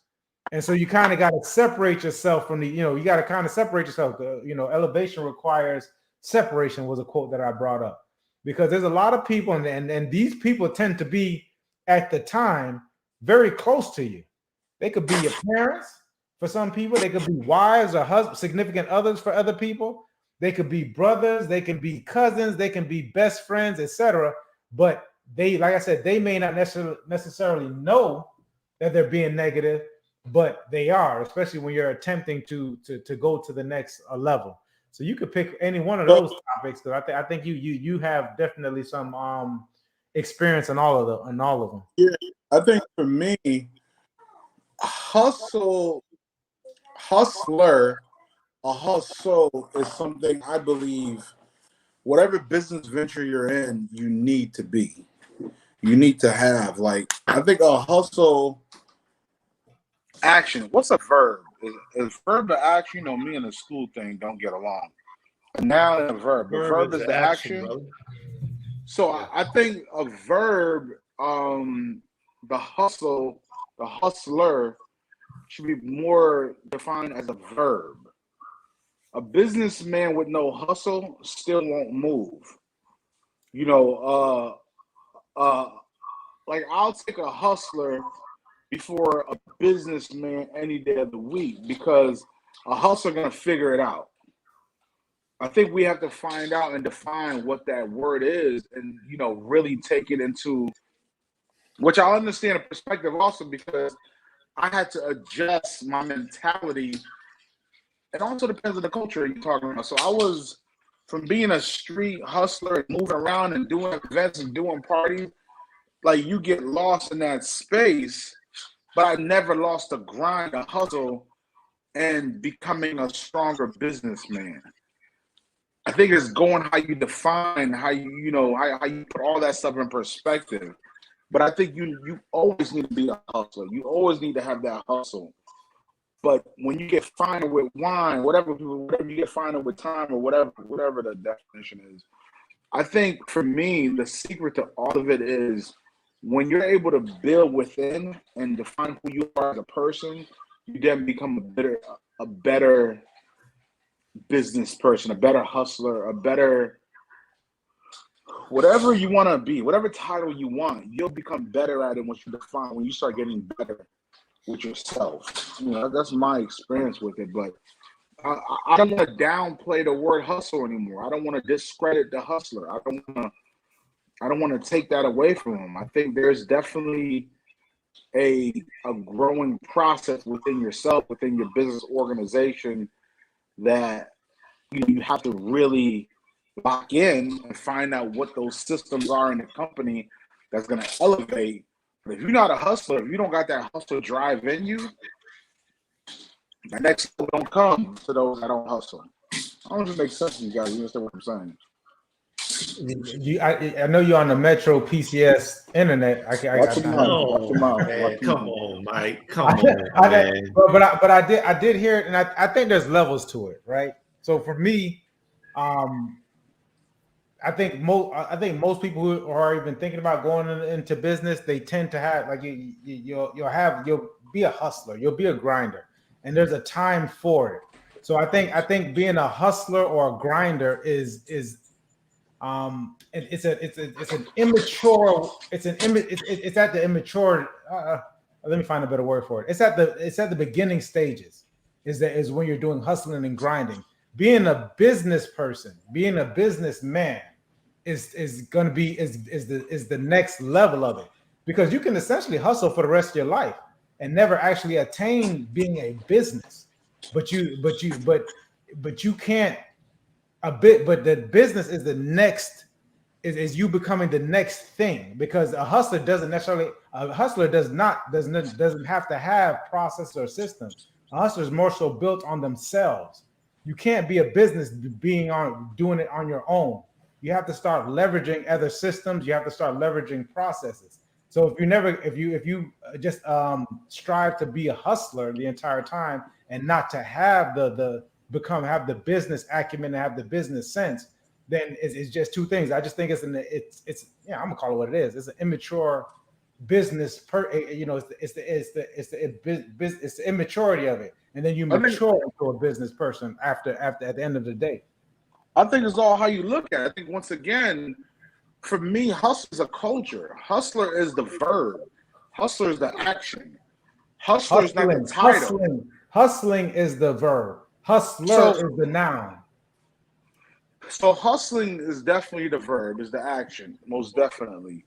But I think for you to become a businessman with no hustle and not be a hustler is just how the word hustler has been, portrayed, defined to you. I think for me, I think a pastor is a hustler. I think anybody in most industries that have the hustler spirit, that have that, for me, my definition of a hustler is somebody that figure whatever it is out and does whatever it takes to get to the next level in all different aspects of things. I think a businessman, I think people use that definition loosely. You know, I think the moment somebody get an LLC or a business card to become a businessman and never really experience nothing. I think more people use the word businessman so loosely nowadays, and it's something that everybody is saying. Like I said, once they get a business card, there's so much more to it. So people aren't saying hustler. Absolutely, but I think I think people are definitely saying here's the situation is that because you're using hustler loosely to me, and you feel as if I'm using businessman loosely to you. Is that essentially is what it's no. adding up to? Because so we're not really going to come up with a define, because either we're going to define it or we're not going to define it. Yeah, I don't think you're using the word hustler loosely. That's not my intention at all on the conversation that we're having. I just truly think, for me, my perspective, my personal experience of hustler and businessman are one of the same. I think the maturity comes from and the growth comes from within yourself to become a better leader. Because I think that's the ultimate thing. Because I've seen so many people use the business title, or I don't think you grow from hustler to businessman. I think hustling, the verb is a forever thing. A hustler is something that you have in you. It's a whole culture within that. A true hustler understands where it's coming from. A businessman, most people use once they get a business card, they get LLC, and I see so many businessmen die. I think there's a level of maturity within business. I think there's enter apprentice in business, and there's a second, a third. I think you grow as a businessman, but everybody don't have a hustler mentality, a hustler spirit. So Does that let me make jump in on this. I was just looking at some of the defining the definitions of those things too, because I definitely can understand, where both y'all coming from, and I think that there needs to be the definitions absolutely help it, from the point of view as the hustler or the grinder, as being an individual who is going out there and they're just moving from pillar to post, pillar to post, pillar to post, without focus, but grinding so hard that they almost miss the mark. They don't ever advance. I don't think that's the same thing that may be saying right now, because like the definition of hustler is an aggressively enterprising person. That's by definition, And so by definition, if we were just strictly to go with the definition versus the connotation that a hustler brings, then we would have to say that's an aggressively enterprising person. And enterprising is someone that's showing initiative and resourcefulness. However, a businessman is a man who works in business, commerce, especially at an executive level. So there is a difference between the two, even by the definitions, because a hustler is like, hey, this is the one that if I'm running a business, if I got a business, I'm going to tell you something. I want a hustler working with me. When I talked about the other individual that was teaching the CPR, it was like my mind had elevated to a whole nother level. And I was like, okay, I understand what it is to do this whole CPR thing. So what did I do? I started to change up things. And the guy who I was telling you about, who was a hustler, I let him keep on hustling. That's what he likes to do.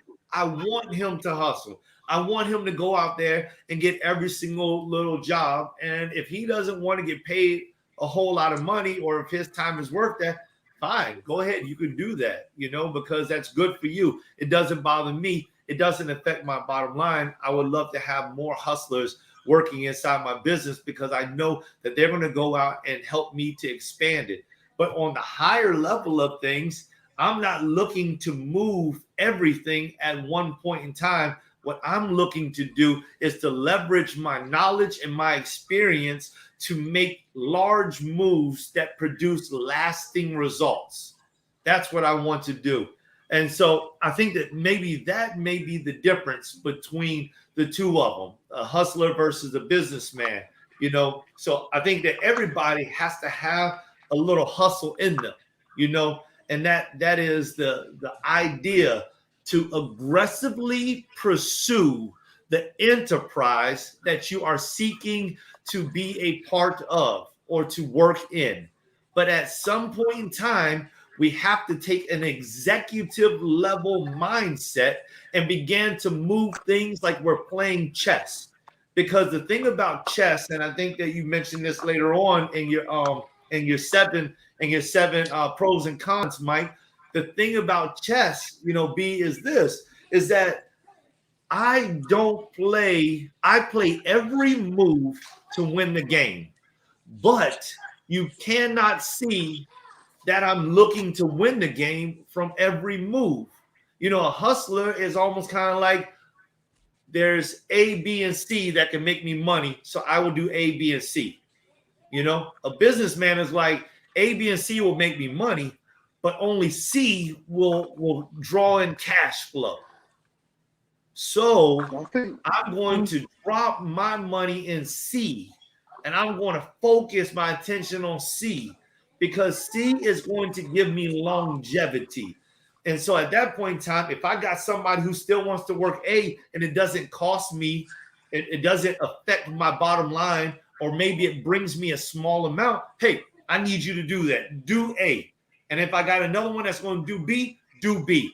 Y'all keep the hustle on right there. You're doing a great job. You love doing it. You're passionate about it. I'm not going to stop you.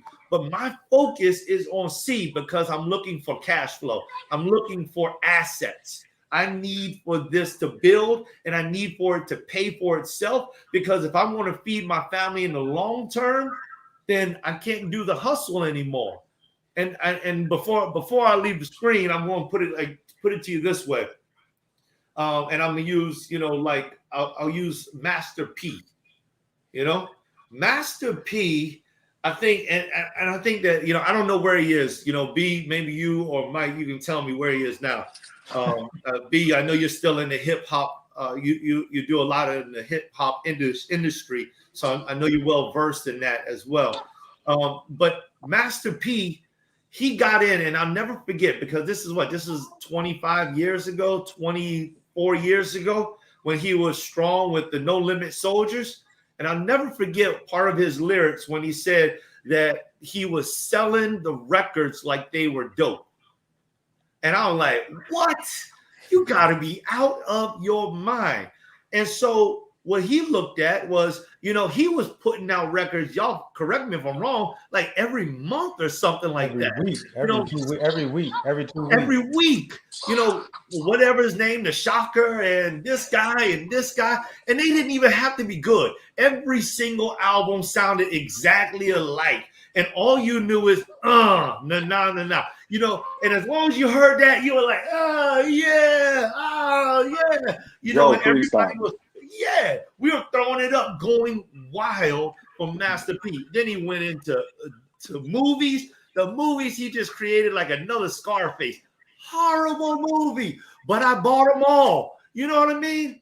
And he just kept producing. Then he had shirts. Then he had, thousands of people. And these guys never even changed. They went to jail. They couldn't get out of jail. They were killing people. Nothing changed in any of these guys' lives. But Master P took on a business persona. And he left the streets. Then he left the music. And he just went and got himself into a mansion. And I don't even know anything about him anymore. I saw him on like the front page of. Well, I think he sells products now. But essentially, what you're saying is rap was the hustle. The movies was the hustle. Yeah. Now he sells a bunch of products that he puts on. Like that's the hustle. Then once you become, as the maturation process happens, you become a businessman. Jay-Z's the same way. Jay-Z, when he came out, he was talking about can't knock the hustle. He's talking about hustling.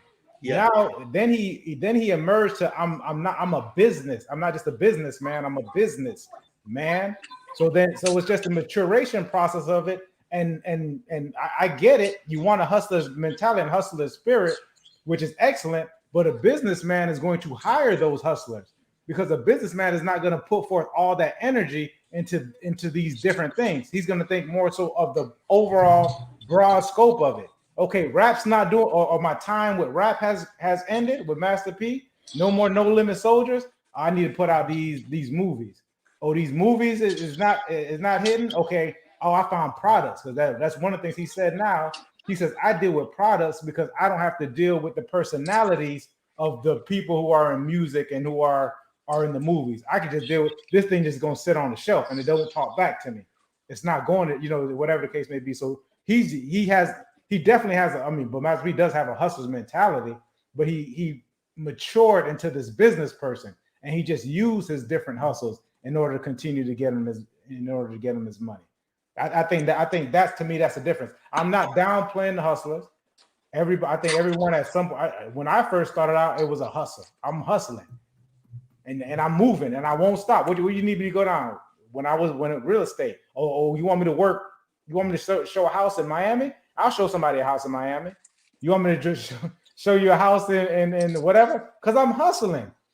Then, because the agents are the hustlers, the brokers and the brokerages, once you start are the business people. So now I got my broker who sits in the office, and he doesn't care how much energy I use. He's glad I'm using it. He's glad I'm that, you said it, aggressively enterprising person, and I'm going out to go get this money. But he's not using his time and effort to go do that. He's saying he's gonna use my efforts. He's gonna leverage my efforts in order to bring him profit. He might not make the most money out of it because salespeople do end up making the most money individually. But I'm gonna have several salespeople. I'm gonna have 100 of them. That way I'm gonna be able to profit from it. But I still think it's a good conversation. Like, once again, not downplaying any hustler grinder. You gotta, if you have that, more to you. But I just don't think you stay there. I think you graduate and you mature into that level of business people and leveraging all these things that you have around you so that you can be more free. Because I'm not working in order to work more. That's not my aim. I'm working for freedom. I'm working for options. So I will enable. I'll give the hustlers and the grinders, hey, what you need from me. You know what I mean? What do you need from me? Hopefully, it's more so. So, what kind of support do you need from me in order to make this business a better business? But if you own a business, then you get it from there. I think it's all based on the relationship that you have with the word, man. Because I have this conversation every month with people about the word hustler, hustling. I meet so many people that take it as negative, and it's hip hop, it's drug dealing, it's every example you guys gave. My relationship with it is just a little different. I see it different. I look at it as a verb, like the definition, the aggressive, whatever it was. I look at it like that, and I think wherever level you become as a businessman, you must have a hustle.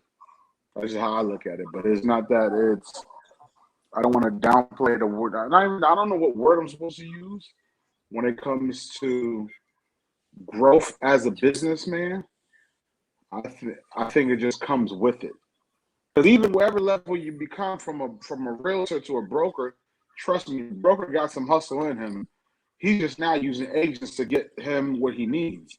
He's hustling from a 10,000 feet in the air instead of ground level. But he's still hustling. He's just now using people to hustle for him and strategizing, like giving people all the tools and resources to hustle with him. But he's still hustling. My perspective on it, but I think all of it makes sense. I think for me, in my personal experience, the more I grow as a person, the better I become as a businessman. I think if you're not doing self-work as a business, if you're not doing the self-work, you'll never become a better businessman. As much classes you take, you can take as much courses, get so many mentors. If you're not willing to receive and grow and develop yourself as a person, it ain't happening. I've seen this too many times. I know guys that made, if you don't have even with money, if you don't have your relationship with money as a childhood, as a poor Haitian kid, had to evolve, had to change. I think the way we were raised in black homes, and we didn't have I think there's a certain level of relationship. It wasn't, and also depends on what we consider wealth is. A lot of us didn't have good money relationship to develop wealth. A lot of our minority parents were very selfish, make sure that they were straight. They weren't thinking of legacy and a That's and that. a That's that Generation X baby boomers I've been talking about. But go ahead. I think for me, I truly believe when it comes to what the definition of wealth is for 2021, I don't think our low to middle class income parents really knew what was going to, what it is and where it was going to put us in position. I know my parents thought of real estate, but then my father caught a couple of hiccups in real estate. He was afraid of real estate and credit at one time. So they weren't teaching us the importance of those things. I think you can't have wealth without certain credit, and but my parents didn't know nothing about business credit. They didn't understand. Just so many different things, man. I think there's so many different things that we could go into when it comes to defining the business man. I've grew in the past 20 years being in business, man, so many ups and downs, and like I didn't understand the importance of cash flow 5-6 years ago. All I knew was large cash, 20, 30, $40,000 checks. So I never look at the $500 check. I remember Mike used to always tell me, well, why are you not taking these $500 checks? I just be like, I'm chasing 50, but I understand now the importance of $500 checks 10 times, 20 times, 30 times, creating that cash flow. But it's all growing within itself, man. I think my relationship with money is growing. My relationship with within myself, and just understanding where my destiny. And I'm not even defining my destination anymore, because I realized I adjust so much and change so much. I'm not even searching for the destination no more. I'm okay with the journey, and I'm going to learn and grow through the whole journey. But we have a tendency of defining things like this, where we're going to be. And when we don't get there in a year, we then start beating ourselves up. Things start changing. We're not ready for the change that happened. And we're the smartest person in the room, wherever we are. As men, we're leading our family, all these things that we put in our head, and trust me, we don't have a clue. That's one thing I keep on learning. Every time I get to another place, I'm like, oh, I don't have a clue. I need to go back and get a little bit more knowledge and keep on growing, But I think it's self-improvement, man. If you don't work within self, you will not be a successful businessman, businesswoman. Hustle, whatever thing we could put, you better start working within yourself. Even me, my relationship with clients, because of my understanding of self, now I react different. Like I was ready to act like I'm in these streets with clients and not giving me my check. Well, okay, there's a process to checks. There's net 30, there's 60, there's not, working with government is a little different, learning skills and trades, but just being at peace, man, communicating. It's just so many things. But I truly believe working in myself, from my personal experience as a full-time businessman, having to go hunt, kill, hunt the meat, clean the meat, it's within self, trusting, delegating, creating a system to make it, to scale it. Then when you scale it, it's going to change again. Then season's going to change. Then economy is going to change. Then service is going to change. Then things evolve and change all the time. So you always got to be you could try to be ahead or think you're creating a destination. The world shifts on you. Are you able to adjust and be okay with adjustment? Most people can't, because most people create a destination in their head, like, this is where I'm going to be. Boom. You can't use certain POS systems no more because it doesn't work with this new iPhone 75. So now you got your whole system. Well, the end result that you put together didn't have that same system. The average person breaks. Now they don't know what to do because it's not the system that they went to school for, or it's not the system that they invested time. They invested 10,000. They're going to get this program. Things change. My personal opinion: if you're a hustler, you're going to figure out how you get there. You're going to adjust. You're going to move. Like a lot of people, I heard Joe, you talking about, playing chess. I think today's time, 2021. Like I'm not even playing chess or checkers with people. I'm playing straight poker. You got to walk in these rooms and really put that face in and know what your ultimate reason is, what you're here for. Because everybody believes they're playing chess in this game of life and business and so on and so forth. Man, find a couple people that you can build with, building a relationship, find some type of trust system, being okay with change, and figure it out as you go. I think that's my part. Yeah, I'm going to put this in there because, I was looking at this inspirational speech by The Rock, and I was actually looking for it. Hopefully I can pull it up later on. But one thing that The Rock was mentioning is like, you ain't going to beat him in working. He said in his own cannot outwork him. Right. He said he can't outwork you. You saw that one? It's like, you ain't going to outwork me. I wake up earlier than everyone else, and he like named some time, 4:00, whatever it was. He goes to bed later than everybody, and like this dude is still doing this. He's still doing it, So I definitely understand what you mean by that. And The Rock he's huge right now, and I don't mean just like in mass. I mean he's just huge. I think he's got like a drink product. He's doing multiple movies. He's live streaming. He's throwing out TikToks. He's throwing out Instagram. I mean, but he has a huge network. So at some point in time, Beethoven, I think that, you become this enterprising man, a businessman, but you still got that hustle, you still got to lay in the work. And I definitely understood what you meant by from a 10,000 foot perspective, maybe 100,000 foot perspective.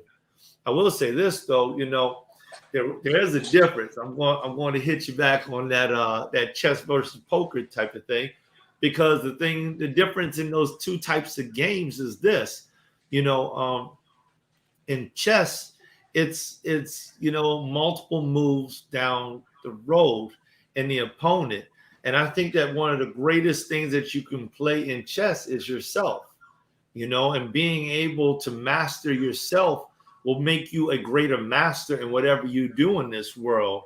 And that's one thing that's very difficult to do in poker, is to play against yourself, because there's always another opponent in poker. So you always have to find somebody else the best.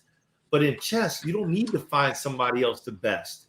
You can always best yourself. What does that mean? Then with that, what does that mean? Somebody else the best. What does that mean? It's just when you play poker, you got to compete against somebody else. Is what he's saying. Right.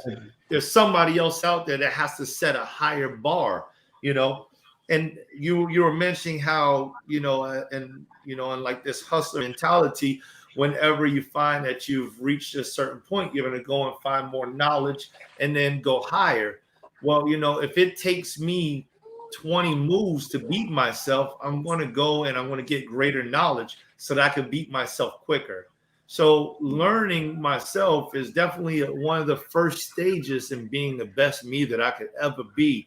And at that point in time, it also teaches me this type of focus that helps me to get to where I'm going quickly. I have a greater amount of guarantee that I'm able to get where I'm going because my focus is so narrow. If my focus is wide and it's broad, I don't really know which avenue is going to be the one that gives me the opportunity to elevate. So I almost have to put 100% of me in every single avenue. However, if I've taken the time to focus and I've gained clarity through this internal building, this internal mechanism, this churning of my own self, this dividing my own self, breaking my own self down, rebuilding myself better every single time, then I began to see more quickly. In the beginning, I may still be doing 3 or 4 different things, but then I start to recognize certain cues. Oh man, this isn't working so well, but if I divest more time over here, I can do more over here than I could over here. So then I start to narrow my focus till I get to this one thing that I'm doing so well that I see results quickly. And then I still got this hustle, but it's not a broadened hustle. And maybe, Mike, that might have been what you're referring to, because if I'm aggressively working towards everything, then that could be considered a hustler's mentality. But if I'm aggressively working towards 1 or 2 things with intense focus and clarity, I definitely have the opportunity to climb the steps of success a lot quicker than I did if I have, you know, a wide angle shot of this.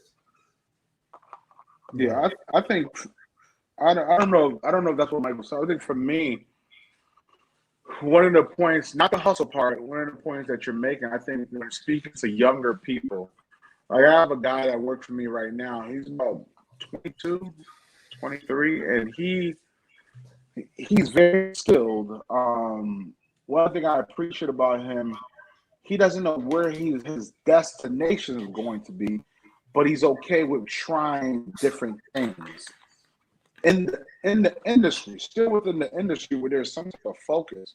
But he doesn't know if he's going to be great at directing, producing, behind the camera, or whatever it is. So at this time in his life, he's trying things. But he's in his destiny is just to be in a creative space. Where he's going to be in it, he doesn't know yet. Like one of my, but Jason. I don't know if you know Jason, Joe, but Jason, his daughter works in a cruise ship, and the experience, the exposure she's getting, and working in that cruise ship is opening up so many doors for her. Where I think most young people coming up, I don't think it's about the destination of where this is exactly where I'm going to be, exactly where I'm going to go. I think if you don't have a college path where 9 times out of 10 your parents is influencing you to go into this field, or you think you might like this field, I think you really should explore life. I think you really should get around certain people or work in certain industries that could open up your mind so you can see the world, close up, and then figure out where you're going to go as you grow. And I think even with myself personally within business, I know exactly what industry I'm in love with. I know my gift, but I start learning, like, for example, you said something about, I don't like dealing with clients' personalities anymore. So I'm in a position where I have things going on where I could pick which industries I want to deal with. But most importantly, I have enough businesses around me that I could be my own marketing person. So I can market my own businesses for myself instead of doing it for a bunch of clients. Because what happens is personalities change. Like I can bring value to the food and beverage industry. Doesn't mean I want to go and be there every day. I just don't want that energy, that space right now where I am as a person. The same with marketing. I think there's growth, man. I think no matter what you're going through, there's growth. There's a culture that comes in that industry, and I just believe if you're going to be a seasoned businessman and grow, going back to the hustle thing, you got to have it in you. And that's why I think everybody's not a businessman. I think if you don't have that drive, like I get a high in winning, I get a high in developing, I get a high bringing value, I get a high of really enhancing whatever industry I'm in. It's a high that I get. I love the hustle. I love getting up and figuring things out. I love problem solving. That's all a hustle. I'm not in this for just a destination. It's really a whole journey for me because my destination have changed so many times. Not changed, it adjusts. And my hustle mentality keeps me afloat of where I need to bring it to. That's like I said, I'm only talking off my personal experience when it comes to adjusting, growth, business, learning systems, learning cash flow, scaling business. And I I work from a CEO position because most of the things my company offer, I don't do. I'm not a videographer. I'm not a graphic designer. I'm not a photographer. I own all the equipment. I put the right people in place. I give them jobs and I execute. I'm a pure hustler. I'm a pure CEO. I'm a pure businessman. Like, there's nothing else. But now, like I said, scaling is new to me. Instead of me working, that's what I mean by working, the everyday operations. Like, I'm learning to giving people the authority, the decision making, the skills, the tools to make decisions within the culture I create, within the baseline I create, within the vision I create. I have to play some role in it, but you have to develop the culture in your company. And that's a growing thing. That's wisdom. It comes with all those things I think I heard you guys talking about before.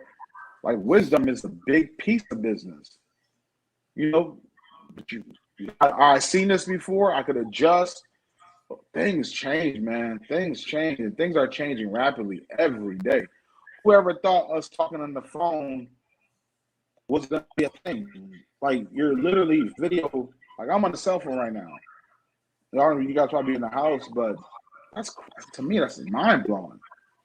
Are you guys familiar with Twitch? Yeah. So for me, watching Twitch and the systems with live streaming, it's crazy. Let me offer this to you right here, B, and this might help you. I don't know. Have you ever used Slack? I've heard of Slack. It's like systems, like. So Slack is a way for, because you're talking about what you're doing and the people that you're utilizing. Well, Slack is a way that it's almost like you can enterprise everything within one location. So if you, me, and Mike were all in business together, and I was having a direct conversation with Mike about how the lighting needs to be on the next time we do a podcast or a live stream, then I could create a file or a system, a stream, and I can type it in there. You would also see that because you're part of that. So if I have 10 people working with me, like right now, I have like 7 people working with me, right, inside of my company. So what I do is I type in there, hey, listen, I'm getting these leads from XYZ, and this is some of the information. For instance, there was somebody who was looking for DEI. I don't do DEI classes. However, I was checking with Mike to see if he does. Mike then tells me, hey, listen, I got this great person who does DEI classes. They're really phenomenal. So I go into my Slack underneath Tenacity Foundation, and I go in there and I'm speaking with my VAs and I'm speaking with my setters. And so I just type in, hey, listen, respond back to this individual and let them know this is what's going on. So not only does my setter know, but also my VAs know, and then also my marketing people know in case they have a different idea. So now I've sent out this message and it helps me to stay focused, which is one of the things that I kind of heard you start to mention, because like, let's be honest. Some of the people that have made their greatest marks in the world are those individuals who focused on one particular thing within inside of an industry, made it to a height where they can hire as many people as they need to help them. And then they spread out their wings and they begin to fly. But getting up there sometimes takes intense focus. If you want to be a great weightlifter, if you want to be the best heavyweight lifter, you need to focus on lifting weights. If you want to be the best speaker, you need to focus on speaking. If you want to be the best real estate agent, you need to focus on real estate. You got to learn that trade, that work inside and out. But once you get to a point where you're making, the millions of dollars, or you're pulling in your net gains or your net worth is so high, you can branch out easily because you can go and you can find the individuals that are experts in their field, and you hire them. And that's one of the things that, I look at.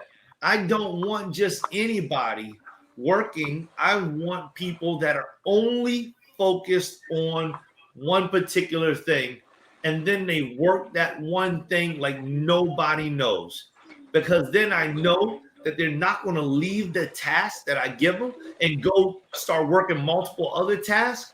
And then I have nothing because they forgot to do, or they didn't have enough time to do whatever it was that I needed them to do. I need them to produce results immediately. So that's what I'm paying for, is immediate results. So I want the hustler mentality in that individual, but I want it to be a singular mindset, singular, very focused, very driven, because I need the results and I need them right now. You know, like Mike was saying earlier, I don't need it yesterday. I need it now. That's what I'm paying them for. So I love it. I love the whole thing about the hustler mentality because I'm looking for that in everyone I work with, but I don't want them all over the place. Yeah, so I use Todoist. You're talking about a work platform where all your team system all can flow. It's project management platforms is what they're called. Yeah. There you go. Yeah, I use Todoist within my company, and they also and Google Workspace. We use a mixture of both, but Todoist is what we use as the team, as designers, everything. Where we put the task on there, follow up system. We have a team, that's what we use every day. But all those systems are great. Those tools and resources out there, CRM systems, those things are helping out businesses tremendously. Right. Before you need paperwork, you need people that do intake. What's that called? What is that? I don't know what that Rolodex. Yeah, like you need all those things. Nowadays, you can literally put. Matter of fact, someone should. I wonder if someone bought Rolodex, because you can turn Rolodex into an app and make a lot of money. It's so nostalgic. Yeah. Yeah, I mean, but I hope all the viewers out there just got all of those names that we just finished dropping. To-do list, Slack. What'd you say, Mike? No, I said that they're all project management platforms. Beethoven named a bunch of them.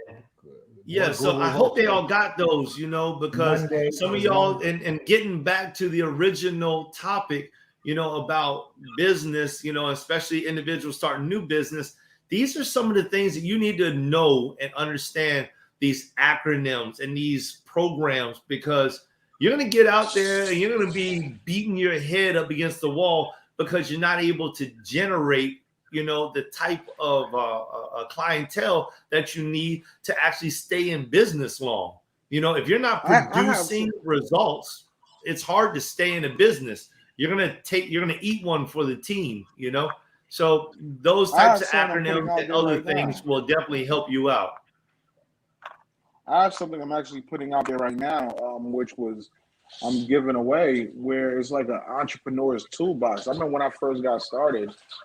Even last year, this year, things I didn't know about, and there's so many different systems that I use, from billing systems to customer management systems, project management systems. All those things is needed any business, from product line to services.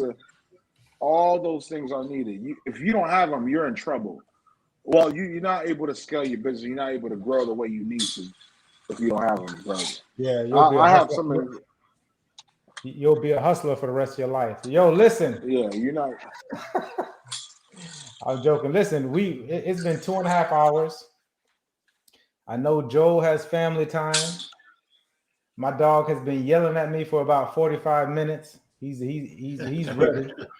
He's ready yesterday.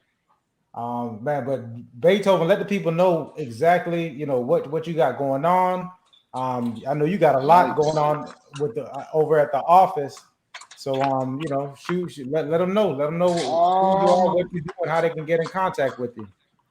I have a couple projects. I actually am in the process of developing 4 shows right now. We're in production for a couple shows right now as we speak. We're filming all next week. We're also going out of town. Like we're in production, and we're launching a couple shows. And I'm actually gonna drop one in about another 3 weeks where you could binge watch. So we're dropping all of them at the same time. We're learning different strategies. We're studying organizations like Vice, Barstool, a couple different organizations that are big in the streaming production industry. Like we're really attacking that. We have shows coming out soon. We just picked up another show today. Whereas God willing, everything works out right. It's an international show. The studio where we have adjusted some things. We're outgrowing where we are. We're looking to get into a bigger facility to put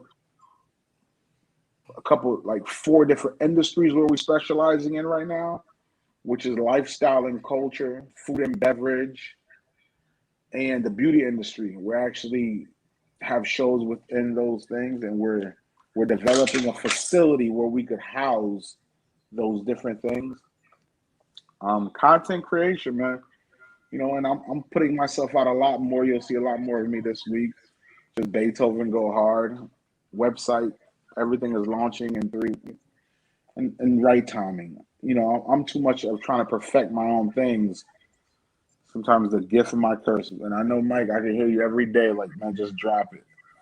So I'm in a dropping process. So what's the Instagram joint they can check you out on?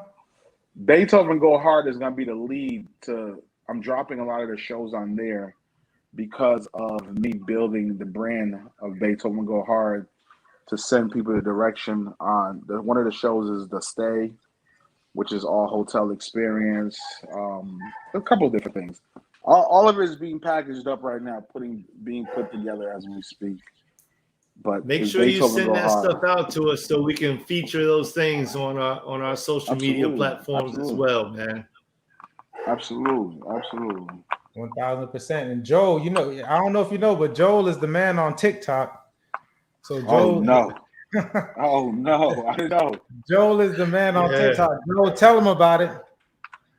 Yeah, so y'all know it's the Motivatorpreneur.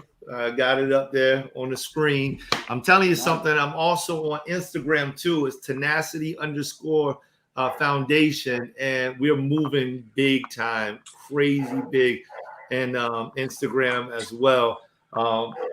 Just through this live stream, I have people just dropping in, commenting, and I'm gonna tell you something. For all y'all out there that are watching or listening, my Instagram people are absolutely live. I'm loving the feedback. I love all of the comments, and I answer them all. Sometimes I don't get to them right away, but I answer them all. And I'm loving that also in TikTok. Y'all are starting to drop a whole lot more of those. So we'll have another TikTok live coming up on Monday. Monday. It's not going to be at 6:30 though, because I've already got a meeting on Monday, so it should be at 7:30. But you know how I'll do it. I'll send out a TikTok in the morning, and then I'm gonna go ahead and let you all put the countdown timer on so that y'all can be ready. Yeah. And then of course, y'all get on the TikTok. I like to take callers. So if you want to jump in there. And B or Mike, or if Lou's out there, or some other people out there, if y'all want to jump on, just come on and let me know. I throw up a duet screen, and we can go ahead and we can talk about it. All right. So last time we did, we were talking about basically intentionalism, but it was self-investment is what we were digging into on the last time. We did about a half-hour show on self-investment. So we're going to continue to move down that pathway of self-investment. Let's hit self-awareness. All right. That's where we're going to be at, Mike. It'll be on Monday. All right. Awesome. And also on Monday, after you finish watching Joe's show, I'm always there, 9:00. Come check me out. Of course, on Instagram is Michael Seville Real Estate. If you talk about real estate, and then for you fellas, man, it's time to get that foundation. If you don't own something, you own nothing. So let's get you into something, my brother. You got to have a house. You got to have some place to lay your head. You might as well own it. I love you guys. Appreciate you all for checking in. Don't forget to like and share. Lots of things dropped on the show tonight. Appreciate Young Ho Oh, man, for what you just did, man? for checking in tonight. We appreciate you guys, man. We'll see you next week. All right. Gang, gang. Peace, y'all.